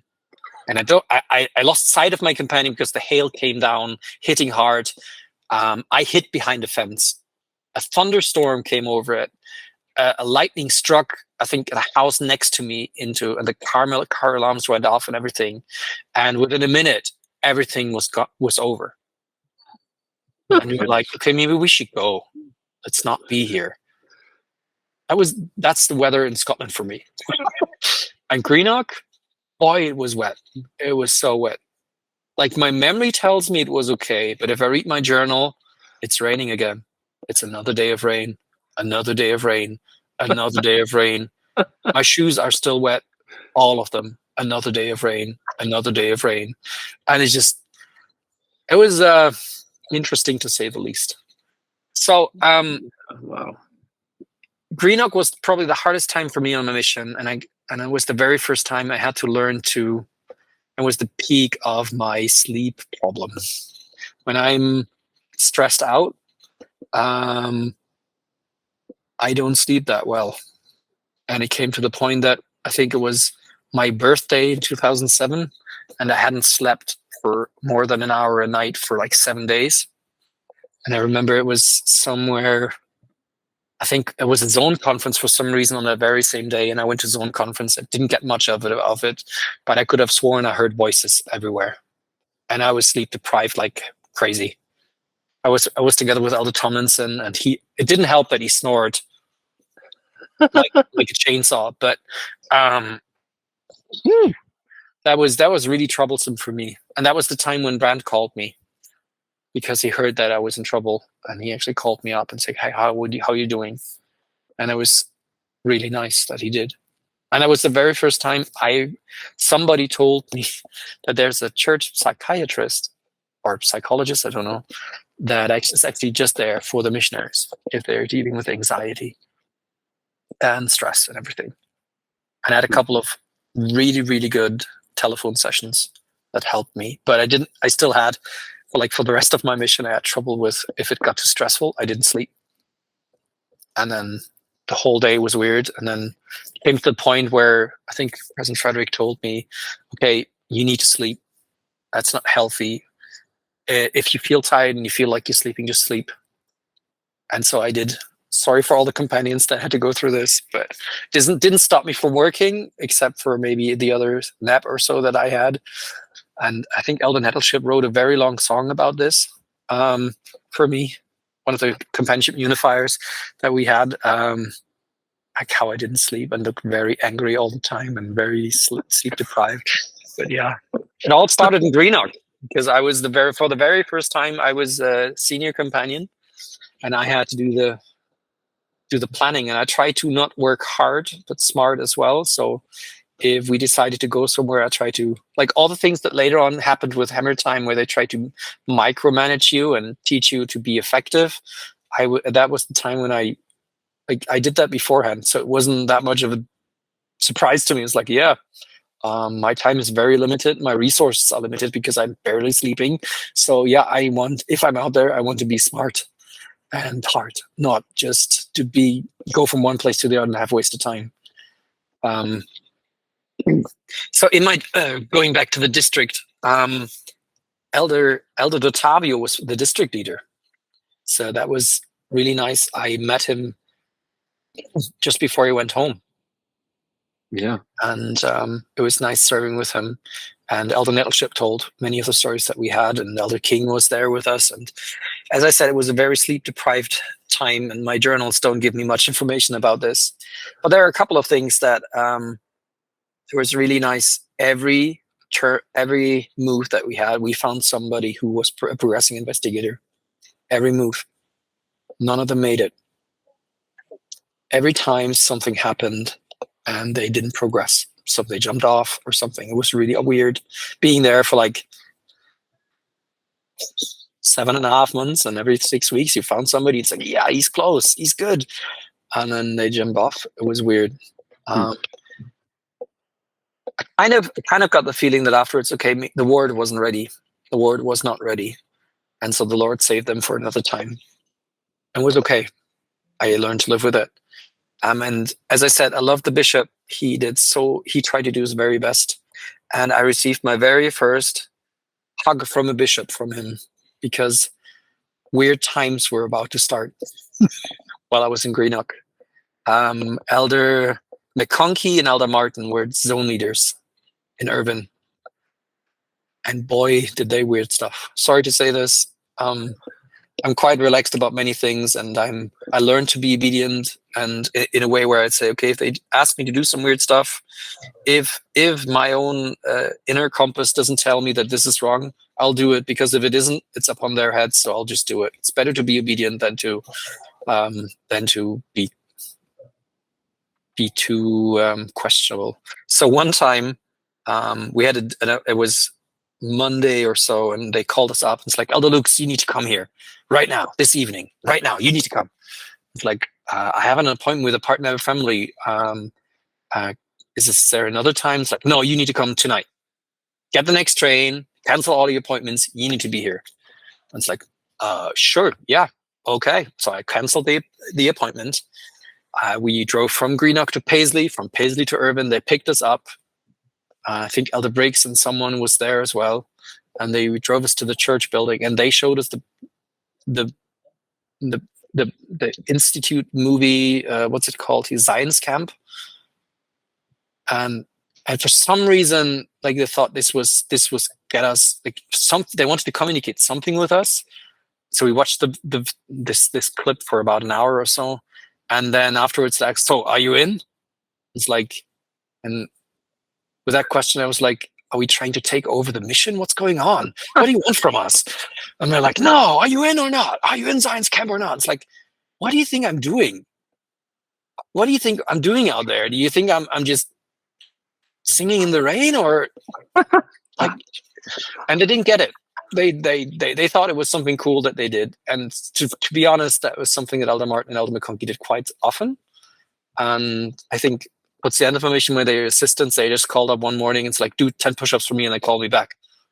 It's like, okay, yeah. So we did 10 push-ups. My companion by then had that hurt his arm, but we did it. And it's like, okay, we did it. It's like, oh, thanks, that was awesome. And then they hung up. It's like, how random is this? What are we doing? Like, is this some kind of test? Is this some kind of prank? Oh man! Around that very same time, there were traveling missionaries who went to struggling wards, and they would meet up with the bishops and kind of teach them in the ward mission plan or whatnot from the new handbook. And this struck a really big nerve with a bishop in Greenock. Like, they set up an appointment in the middle of the day, in the middle of the week. So he took a day off work, and the whole ward council came together, and basically everything that they did was tell them that they were wrong. Like, what they were doing were wrong. And they needed to, like, we need to change this. And it was something that I gradually did anyway as a missionary, like, tell them, okay, we need more referrals. And they did give us referrals. But as I said, nothing went anywhere. But I remember the very first time that the bishop got up, that's it, out. None of this anymore. You cannot come in here into my ward and tell me what to do. Out. He was angry like anything. And they didn't get it. And so he threw them out. And afterwards, like, he took us into a room, and tears came down his eyes, and he was like, I'm so sorry. I know you guys are doing your best. He gave us a hug. And it's like, I'm so sorry. We're just trying to survive here. I don't know what this was, and I don't take this out on you, but that was not okay. And we're like, yeah, okay. Man.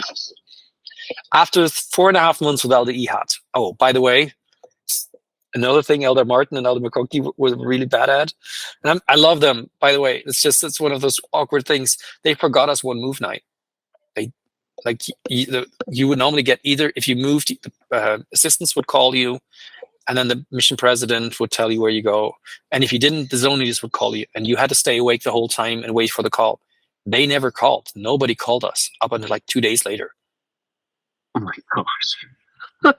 And then moves weird as well. When Elder Yad left, they basically told me, you stay in Greenock. Elder Yad goes on the train, and you stay there, and you wait for Elder Tomlinson. And it's like, what do you mean I wait? Yeah, he comes with a car, and then you'll wait. And so I walked the 200 meters from our apartment with Elder Yad, waved him goodbye, went back to the apartment, and waited there for like 7 hours in my apartment, all by myself. Oh my gosh. Cleaned up the place, read something, listened to some music, and just waited there. And it was just awkward until Elder Tomlinson and Elder Martin and McConkie drove up with a car, and then we had a car.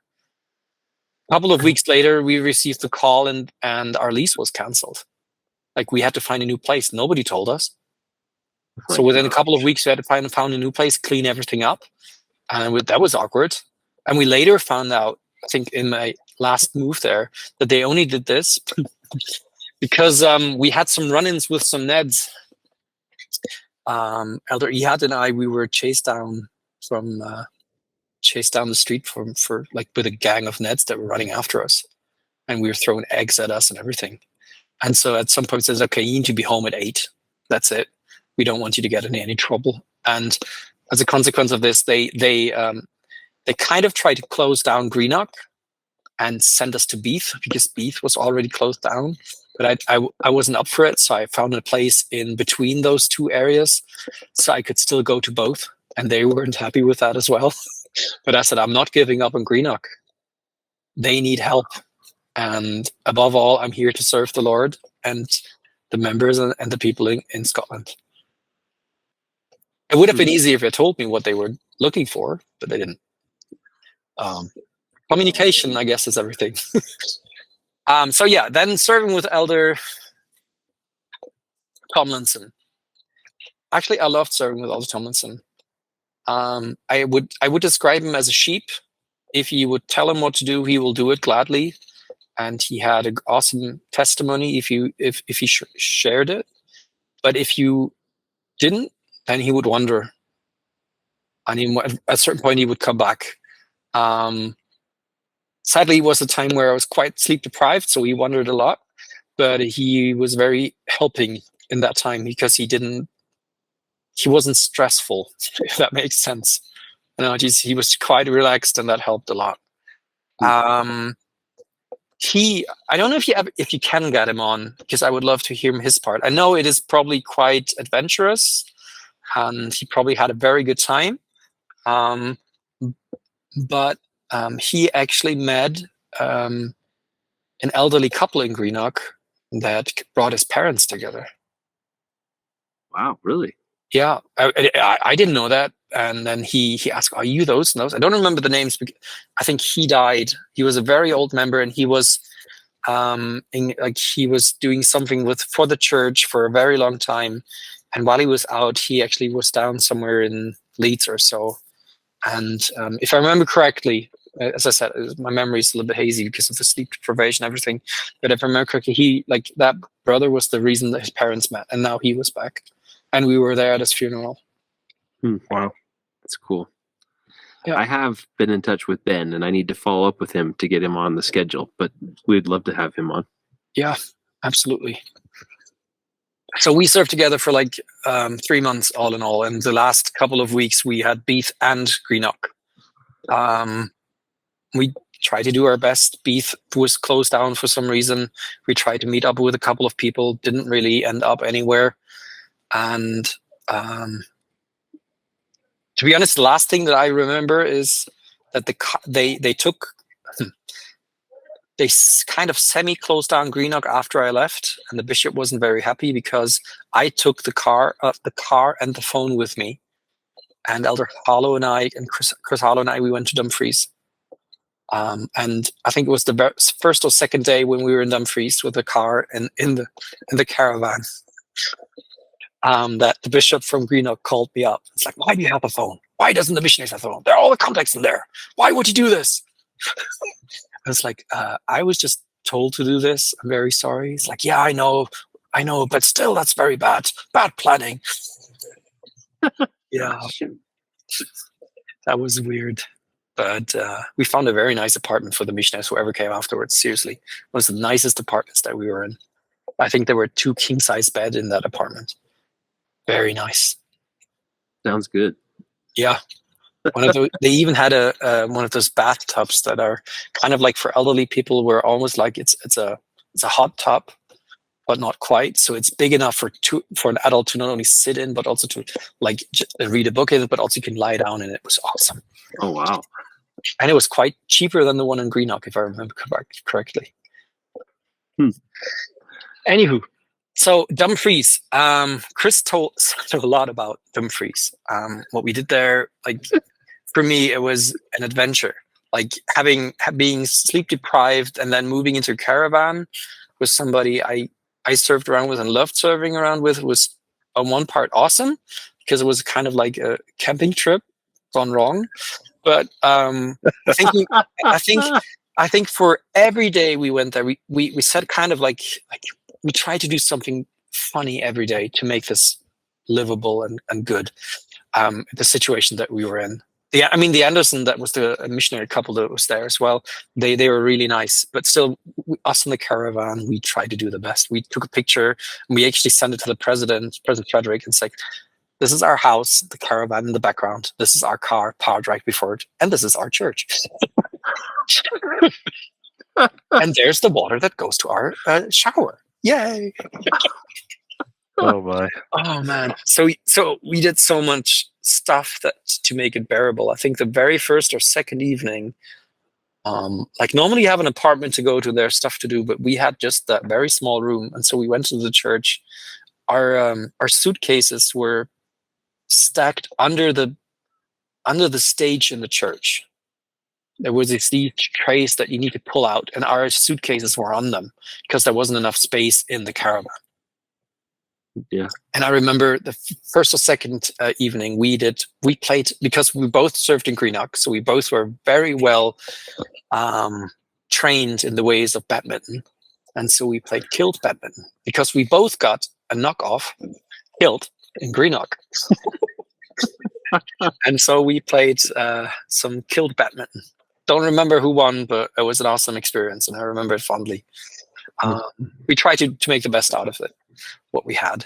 I don't know what happened in Dumfries, but I do remember that it was closed for a while. Apparently, the last bishop wasn't very supportive with the missionaries.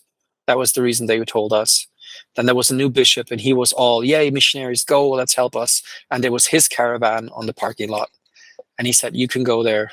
And he actually arranged for another member to let us into his home afterwards until the Andersons left, which was like seriously, like again, they were awesome members. And I think if I remember this correctly, Dumfries is the 3rd or 4th biggest congregation in Scotland. About 120 active members. And they were like, there was this, let's see, I have a name here. Again, I'm not very good with names, but Catherine Corbett. She was an elderly lady, looked almost like Angela Lansbury, but it was her calling to see that the missionaries are well fed. And she had a Sunday dinner appointment. I cannot describe it otherwise, because it was a dinner appointment every single day for the 3 months that I was there. Elder Harlow was not kidding when I think it was like 6 weeks after I left, when he didn't have a single pair of pants left that was fitting because the last one burst. They fed us like crazy. That's the way it was when I was there too, and Kate was there when I was there. Awesome lady. I know, she was really awesome. She was really, really good. Yeah, Dumfries was good. Like seriously, like there were so many wonderful members, people that we went out. There was a German. Funny thing is that it seems like everywhere I went, almost everywhere I went, I met Germans. I'm not kidding. In Greenock was Ingridstedts, and there was also a member family who were inactive, the Schmidts. Didn't tell anything about them. Anyway, they were inactive. They became active again while I was there. He decided to leave the church, but because I came, he actually told me, like, look, I just wanted to let you know, I actually wrote a letter, but for some reason you came in tonight, and I have the feeling I should give this another go. They actually, like the very first members, they were the only members probably that wrote my parents a letter telling them how grateful they are that I'm on a mission. Weird. That's cool. And the very same thing in Dumfries, there was this one inactive member who was a German as well. Don't remember his name. I think we were only there once. But our days were filled with dinner appointments. I kid you not. It was, especially once the miles were over, like, where do you go? The Dumfries area is full with small villages and smaller towns. Lockerbie, all those places. And they are very far away. If you would take the bus, that's not smart, because then you're on the bus for an hour and a half or more. If you take the train, which only comes like twice a day, that's also not smart. So what do? You still have to be there. You have to go to the members. That was one of the big problems that we were facing. And there was also another sad story that I would like to share. As I said, I've been a good missionary once I came home, and I still am up to this day. I'm not very shy about who I am, what I believe in. And I know that the gospel of Jesus Christ helps us in our day. Like the song, "There's peace in Christ." I believe truly in this. There is peace in what we believe in, what we do. There was this one member, and I tried to contact him because I felt so sad. I'm just terrible about this. He was a recent convert. I think it was a year or a year and a half before I was in Dumfries. And he was so on fire that he invited almost all of his neighbors, and he taught them, and they were ready to be taught. But the missionaries never showed up because it wasn't important. Yeah. Once, I would say, okay, miscommunication, but that happened twice. Never again he let anybody from the church in. Why do I tell this story? Because that very same thing happened while I was ward mission leader in my ward here. Friends that I was staying with, a colleague of the mother was into the church. My friend Florian and I, who both served a mission, went there. We taught her. Well, we gave her a blessing, and we told her, and she felt something. She's like, I want to know more. The sisters never came. Twice. And that is so sad. I just hope whoever listens to this is on a mission or goes on a mission. Please do not take this lightly. I looked very carefully into each missionary who taught my friends because of this experience. Please don't be that missionary. That's actually one of the lessons I learned from Alda Martin and McConkie, by the way. One of the good things I learned. Be the missionary that you want your friends to teach.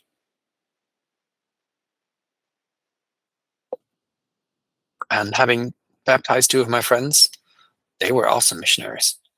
And I tried to be that kind of missionary. Right, Dumfries. One of the biggest spiritual highlight was this one waterfall, and Elder Ney talked about this. There's this waterfalls, if you drive up to Edinburgh and you go through the canyon, there's this waterfall. And I remember we were there with, hang on a second. What's his name? Stuart Penman on a P-Day. We were at Stuart's home. I think we were doing our laundry at his home. He served a mission in... Oh, do you remember that weird story that was told about the 12 apostates? Which mission was that in? Do you remember that? No? It was somewhere in south of England. There was supposed to be a mission that was shut down by Elder Holland because it was that bad. And he served in that mission. And he said, yeah, it was. Anyway, Stuart Penman, he was a returned missionary, had his own troubles, but he was still not nice enough for us to come by, spend time with him, and do our laundry there while we were in the caravan. And we took him out to that beautiful, beautiful waterfall. And I remember that day because the whole plan of salvation and the whole kingdoms of glory kind of made sense that day to me. And I know it's a weird thing to share on a podcast, but still, like when you come there and you see all the glory that is before you, the waterfall, so high up, and there are some people who just come there to see the waterfall, take pictures, and drive off again, kind of like, oh yeah, that's my life, I'm here, and go. And then those who walk up, but it's a hard way, and they're like, I'm not sure if I can make it. I'll just stay here. It's still a beautiful view. I can see down, I can see up. It's all right. Those that are very truthful and push through, and they get up there and they see all of it. We were up there.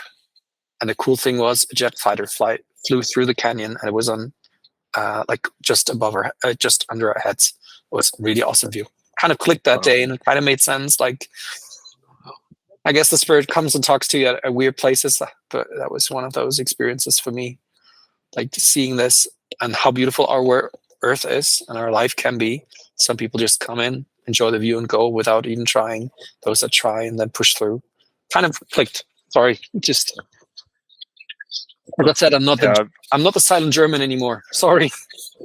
That's cool.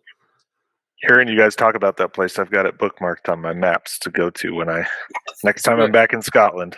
Do it. It's a wonderful place.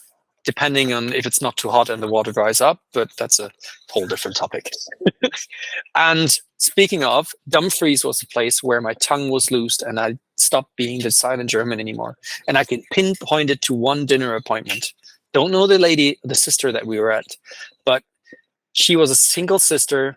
And when you were at that place, you never came out under 2 hours because she had so much to say.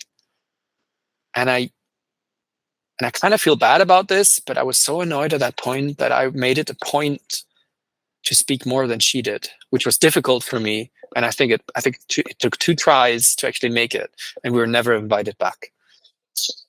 But that was the time I stopped being the silent German, and my tongue was loose, and I was able to speak freely about anything to anyone, which is really helpful working in HR, by the way, and doing job interviews. Oh yeah, it's very true. Okay. Yeah. Eldonay already talked about the story of the frog in the shower. What a prank. I actually felt bad for the frog because the first water that comes out of the shower of the caravan was boiling hot, and that hit this poor frog. So if you go in, you had to wait for like a minute, and you only had like 5 minutes water anyway. So you put it on. It was freaking cooking, and then it cooled down a little bit, and then you could go in, do your stuff, and then you're out again. And then you had to switch containers. Your companion could go. That was living in caravan. Very hot during the day, very cold during the night. And by the way, comfort for your back, 0. I had so much back pain in that time. I had a sinus infection for like a week, lost my voice over it. And I remember I had to go for the very first and only time to a doctor's in the UK. And I didn't have to wait very long because I told them, look, my snot has been red for about 7 days and it's not stopping. And they're like, how about you go and see a doctor? How about like in 10 minutes? It's like, yeah, that's fine. Because I heard stories where you had to wait for like 6 hours or come back in a week or something because there were no appointments. And so I was very nervous going to the doctor's there. But it was some Pakistani gentleman who spoke very well and was very nice. Yeah, that was Dumfries for me. Dumfries was a nice breezer after Greenock, to be honest. After all the anxiety that I had and the problems with Greenock. And it was the very first time a bombshell hit near close us concerning Hammer Time with Eldonay.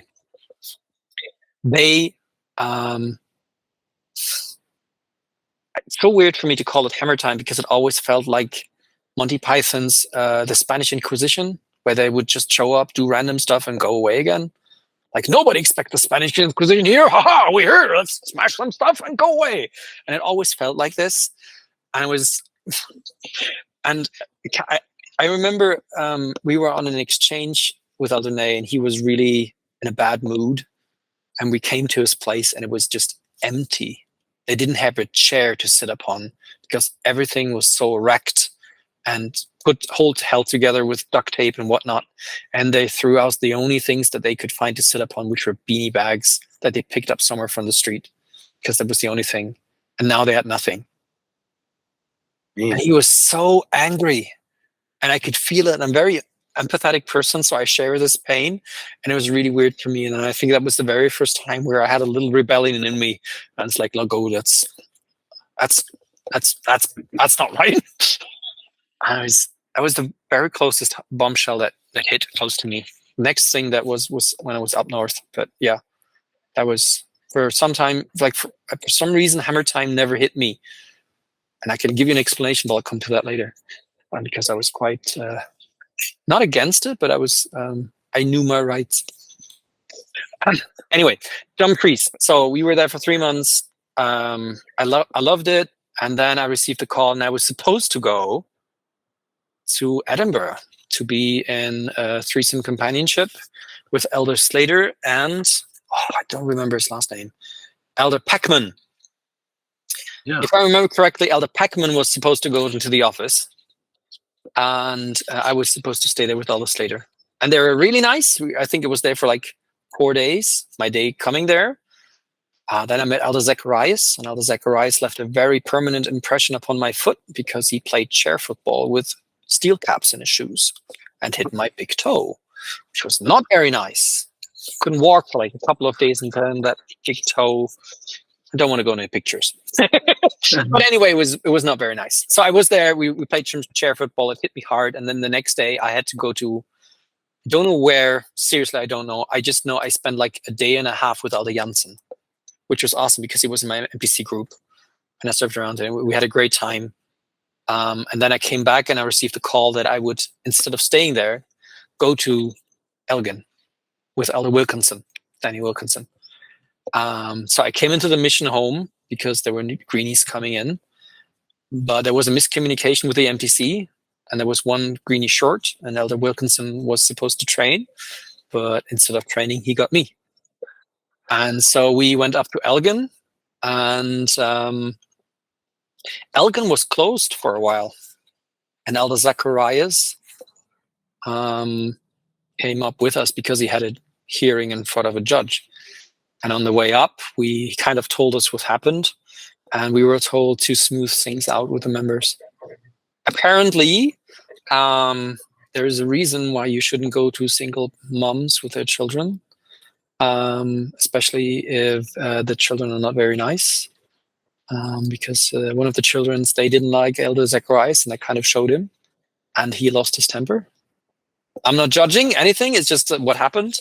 And I still have the newspaper clippings.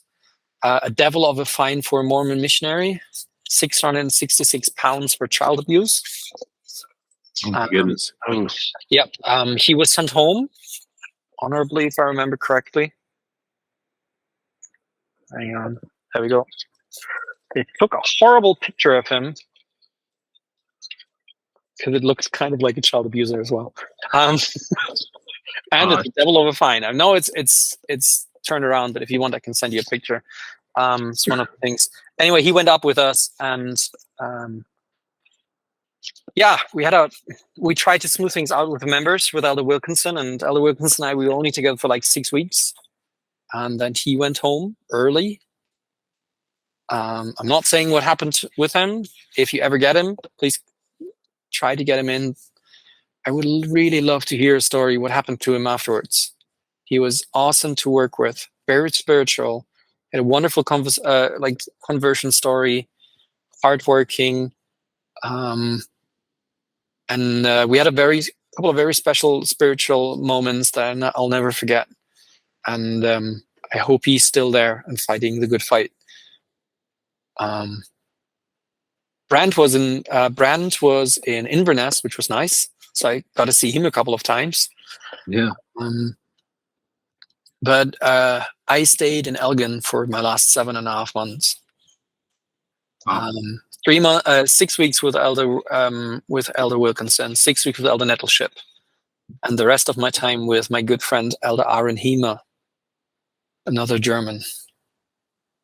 With Elder Wilkinson, it was good. We patched things up with the members very quickly.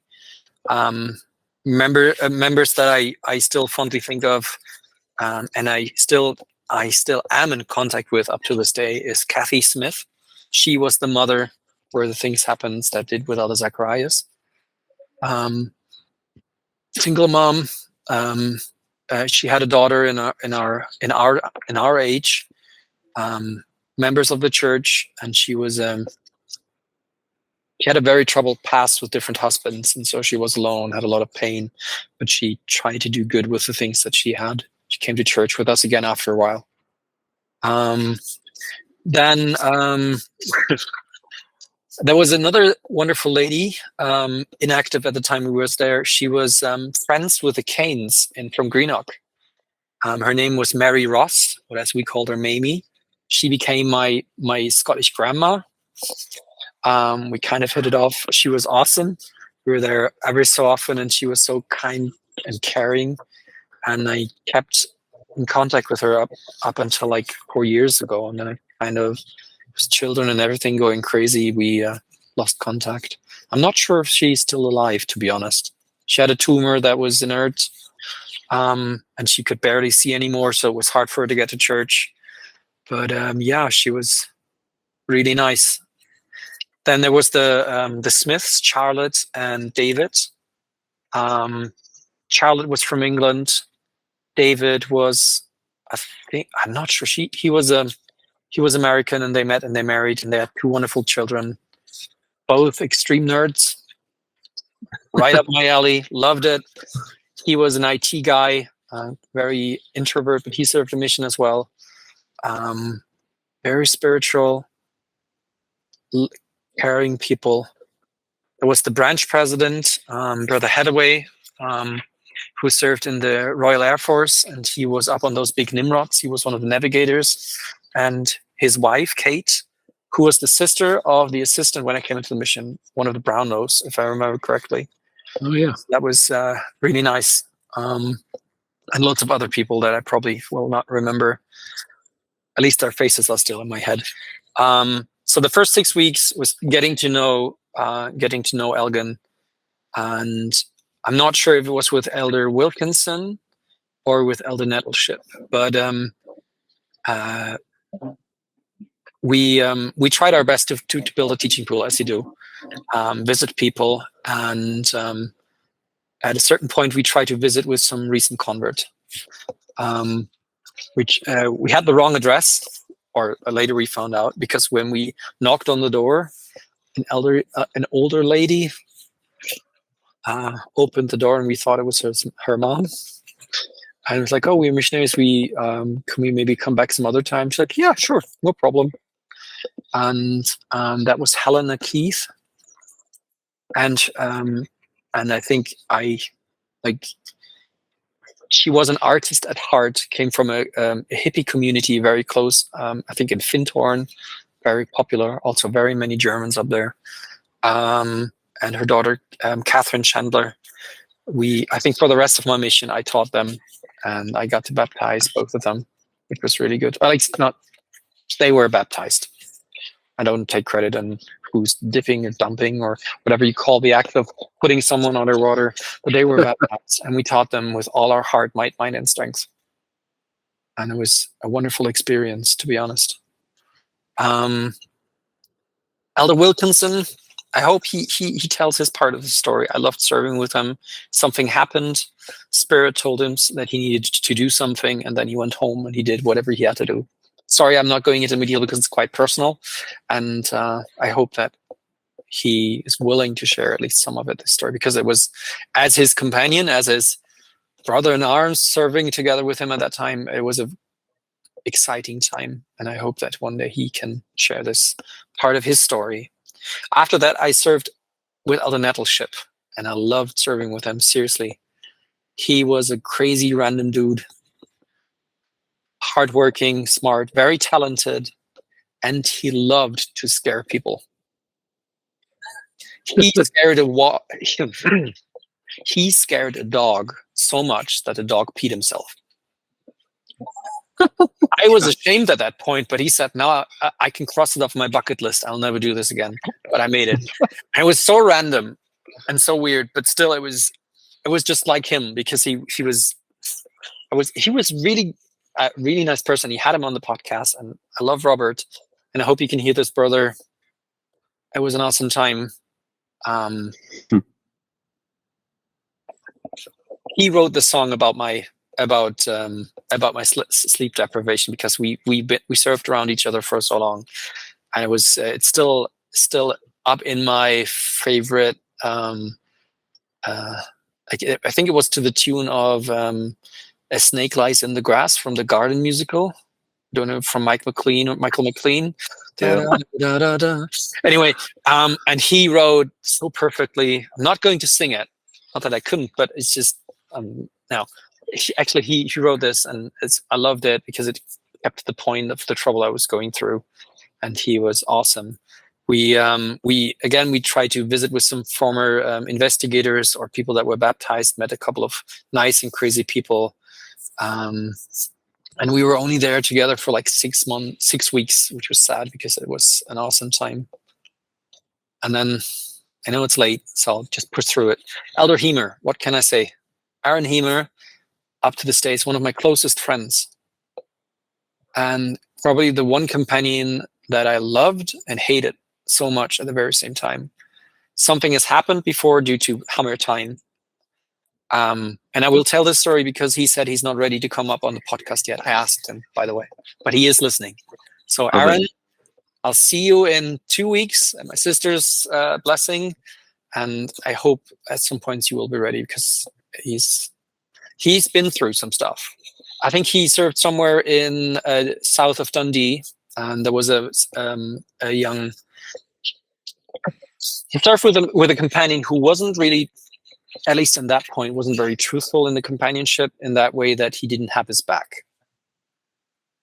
Either APs or zone leaders came in. Don't remember, and I don't want to remember. Whoever came in pushed Elder Hemer and his companion to push a little girl who was 8, who was a member, who was a child of record, but was terrified of water, literally terrified. And that was the problem why she wasn't baptized. And so they worked with her. And they pushed them that they would set up the baptismal service the next Saturday.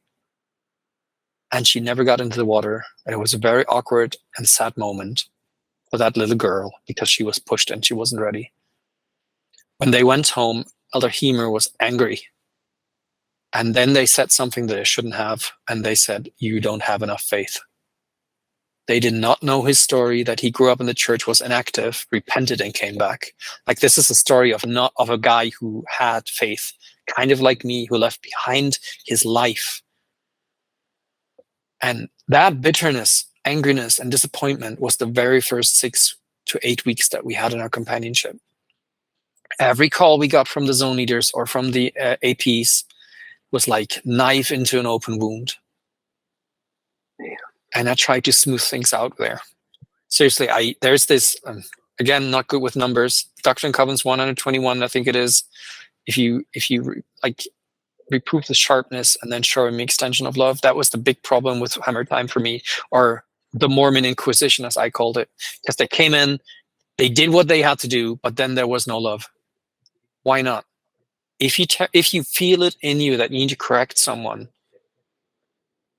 or break them, or whatever, that's very debatable if you should ever do this. But if you're told by the Spirit, why is there no love afterwards? Why do you leave them broken on the floor? What is the point? And that I felt so sorry for him, and I loved him so much because he was a great guy, and I loved serving with him for that long. And I think we both asked President Frederick that we could stay together longer, and he did, and he allowed us to. And I think it was the second to last interview with President Frederick. President Frederick apologized to Elder Hemer, because Elder Hemer he got over this whole situation and finally told the president he didn't know. The president did not know what was happening and what they did. And Aaron was so angry, terrified, I don't know what, but he'd never told. And Elder Hema then opened up and then apologized. President Frederick apologized. And the sad part is, one of the missionaries who was there said, I'm not going to apologize for this. And that's, I hope, like, there's always something that we can learn what we can do and what we shouldn't do. But that was one of the things that I learned. If you have to tell somebody off, please always show love afterwards. And do not be afraid to apologize if you know you've done something wrong, even if it's years later and you realize this. It's never too late. But those wounds take ages to heal. Yeah, agreed. No. So with Aaron, we taught Helena, and what was one of the coolest times ever, because it took us, like, we couldn't push her because she was quite stubborn and she was very esoteric and loved to debate about many things. And I remember one conversation where Elder Hemer went out and he had to go to the toilet. And he went out, and afterwards, after the appointment, where I was quite frustrated, Aaron came in and was like, okay, listen, we're teaching the wrong person here. You're never going to believe this. Her daughter, Helena, was sitting on the stairs outside of the room and listening. And she said, why doesn't Mom see this? Why does she not feel what I feel right now? So long story short, Helena was baptized. It took us probably more engagement that I would have loved, because she should have done it more on her own, and probably not from my overwhelming love and care for that person. But on my very last Sunday, her daughter was baptized as well. And at least the daughter was, at least from what I understand, she was quite welcomed into the branch as well. Helena always, as I said, she's an artist and loves to debate. And I love her. Not sure if she's still active, but it was a wonderful time teaching. We had another referral. I think it was from the neighboring branch. One of those, don't remember. Anyway, we drove out for an hour with a bus, and we came in, and we only had a window of an hour to visit that lady that we were supposed to teach. And because she had family and they weren't supposed to know that missionaries were coming in, I remember the picture. She had us over for dinner, and we were allowed to teach her. We went there, and after a while, she came to church, and then I did not listen to the Spirit, and I'm kind of, I guess I'm okay today, but at that point I wasn't. There was this huge push. Again, everybody you teach needs to be asked to be baptized. Do it, just do it. And I hate those words. And I even told this to my zone district leader at the time, again and again, like, where is my personal revelation? Where's the point where I can take whatever you're telling me and I try to be obedient, and then break it down to where I am and my teaching pool is? And they didn't get me, sadly.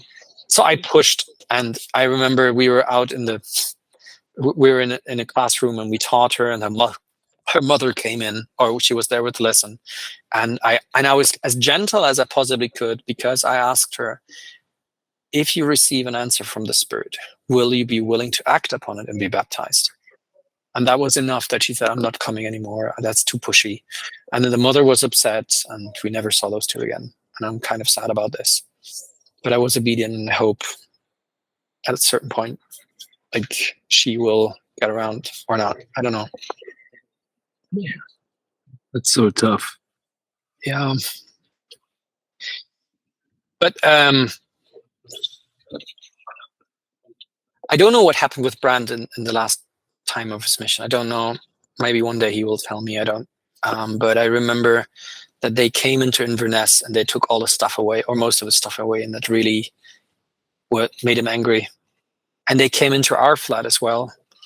And I remember that I gently told my district leader, I'm not against the zone leaders or the APs coming into the apartment. That's okay. They can look through my stuff, and if they feel something is inappropriate, fine, I'll put it away or I'll send it home. But if they go through my stuff and I'm not there and they throw stuff away, be assured I will take up my right as a citizen of Europe and will tell the police what happened, because what they're doing is theft. And that is not okay with me. And they came, and they were quite gentle. They went through, they never found anything, even though they looked in every nook and cranny in our flat. Seriously, they looked under the mattress, under the beds, trying to find something. And the only thing that they found they couldn't take because it was part of a flat. The biggest have any of you served in Elgin? No. The bedroom, they had a Nintendo curtain because it was a children's room and it was decorated that way. And they tried to take it away. And it's like, look, it was part of the apartment. If you take it away, the church will have to pay for it. It's your call. I wouldn't do it because we are trying to be good citizens and we shouldn't destroy things that aren't ours. Yeah. And then they went. And it's not like we were like, oh, look, there's Link and Zelda in a very old-fashioned, not very nice-looking way. Yeah. Anyway, that was they couldn't get me with this. Sorry. I was older than them, and I went through some stuff, and that didn't sit well with me. So another thing happened towards the end of my mission. I was with Aaron, and up until this day, I don't know what happened. Brand and I, we had to spend the day together because there was supposedly a training in Edinburgh, and everybody was invited except for Brand and me in our areas. Don't know why. It was probably because he went home and then I went home. Don't know, don't really care, but it left a very bitter taste in our mouth. And I remember Brand and I were like, is it because we're old? Is it because we're not good anymore? And the very funny thing is that at that day we found investigators. It's like, no, it's not up to us. I don't know why, but we're still good. We're good missionaries. And funny story with two funny stories. One of them was supposed to be, my wife told me to tell this, and the other one is another language story. Brand and Elder Kilgore organized that Aaron could go to see Loch Ness because it's quite close. They're district leaders there, so we say, yeah, let's do this for P-Day. So we went over, Aaron and I, and they were still on an appointment, and it was the only train that was coming in at that time. And I remember that we were out in the high street of Inverness, and we said, okay, we have an hour to kill. What do we do? And I said, okay, let's find someone.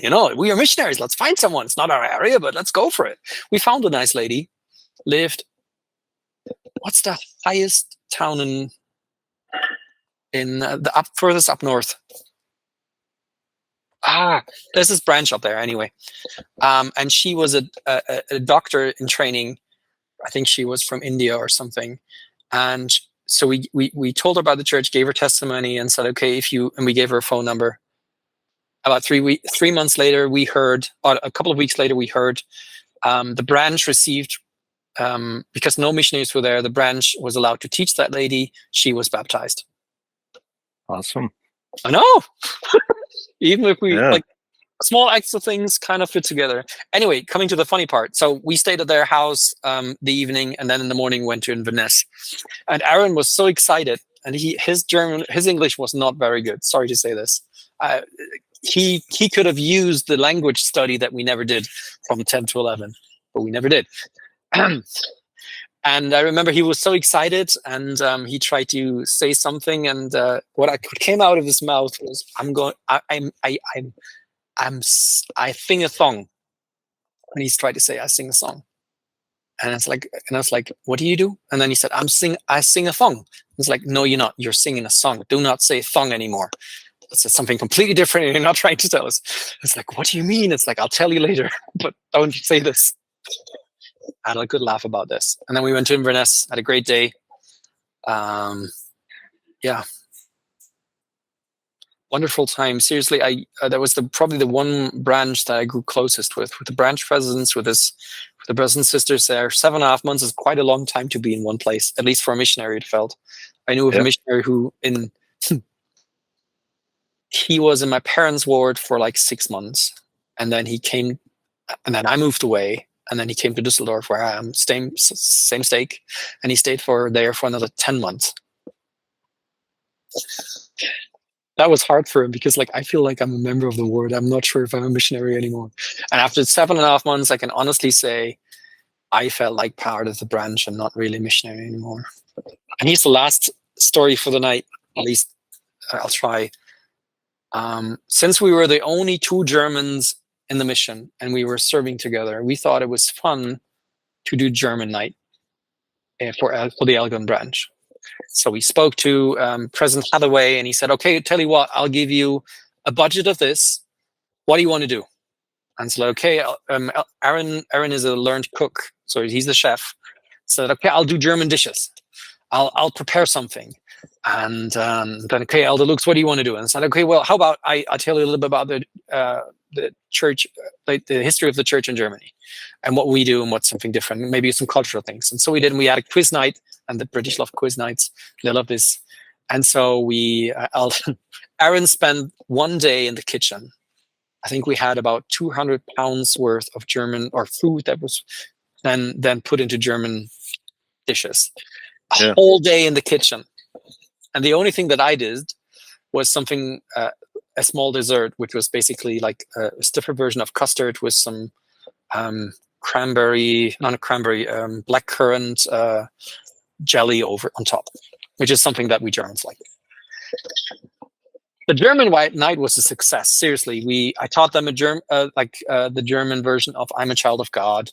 We had a quiz about certain things like what is Auspuff and all those things that people laugh about, and they loved the food. And I remember the next Sunday, one of the counselors of the branch president came up and said, like, "I just wanted to thank the 2 wonderful missionaries who gave us this wonderful German night," and I especially remember the wonderful custard with a red thing on top. That was really nice.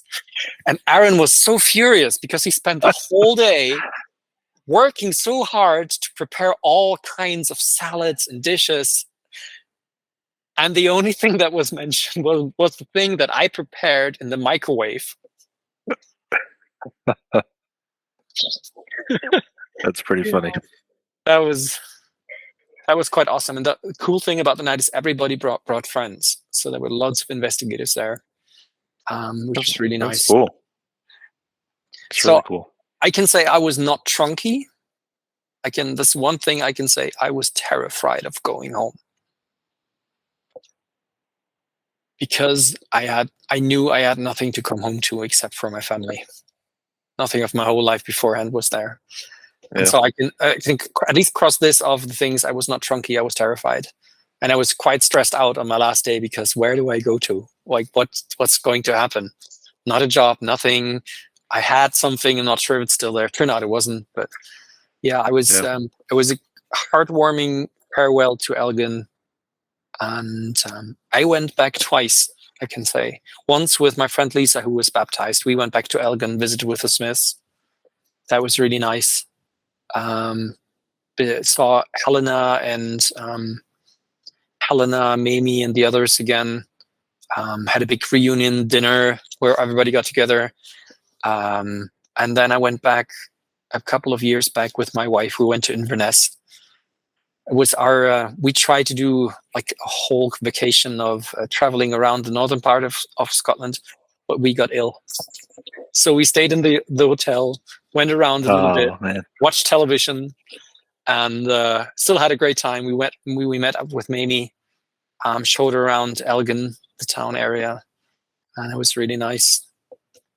Yeah, that was 2 years. I spoke way too long, as I see now. I'm really sorry about this. I hope it wasn't all nonsense, but I can honestly say, like, there were people who waited for my testimony, and I hope that I got all of them. And one of the things that Aaron told me when my first son, when my son Jacob was received his name giving in the church, he said, like, I'm so glad that you still have that burning testimony, and that one can really truly hear how personal your testimony is. And it's like, yeah, sure, why not? I mean, I wouldn't be here if I didn't have a personal relationship with my Savior, and I wouldn't have gone on my mission. And that's why I love this podcast so much, because I hear from so many of my brothers that I served around with, and I hope I will hear more of them in the future, because I hope they're still fighting the good fight. And if not, I would still love to hear from them, see where they're at. Yeah, we've tried to stress that as much as we can, that we have this common bond through Yes. Scotland that creates a brotherhood, a sisterhood that, nothing since that point will take away. We still love each other because of this. So, and I appreciate all that you've shared, the time you've taken this evening. And, I've thought a lot about too, like how many people we talked to and taught who never really progressed in the church. But I know that a lot of that was for me.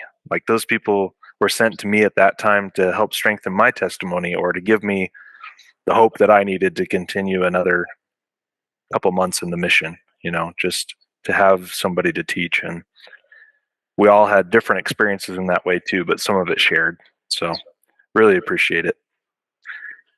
And we love you, Toby. Thank you very much. Love you too, guys. And I can only say thank you very much for helping me through another case of looking into the past and seeing the footsteps that I took. And I hope that it was, for some of you, that it was nice to hear from you. Well, I'm still here. The silent German is not silent anymore. And I speak way too much, as I'm told. But, that's great. Thank you, Toby. We'll be in touch. All right. Then have a good evening. Or no, wait. Did you have lunch yet? Isn't it like lunchtime for you guys? I've had lunch. Yep. All right. Fair enough. Lunch before I came on. But good. Have a good night. You too. Bye. Bye.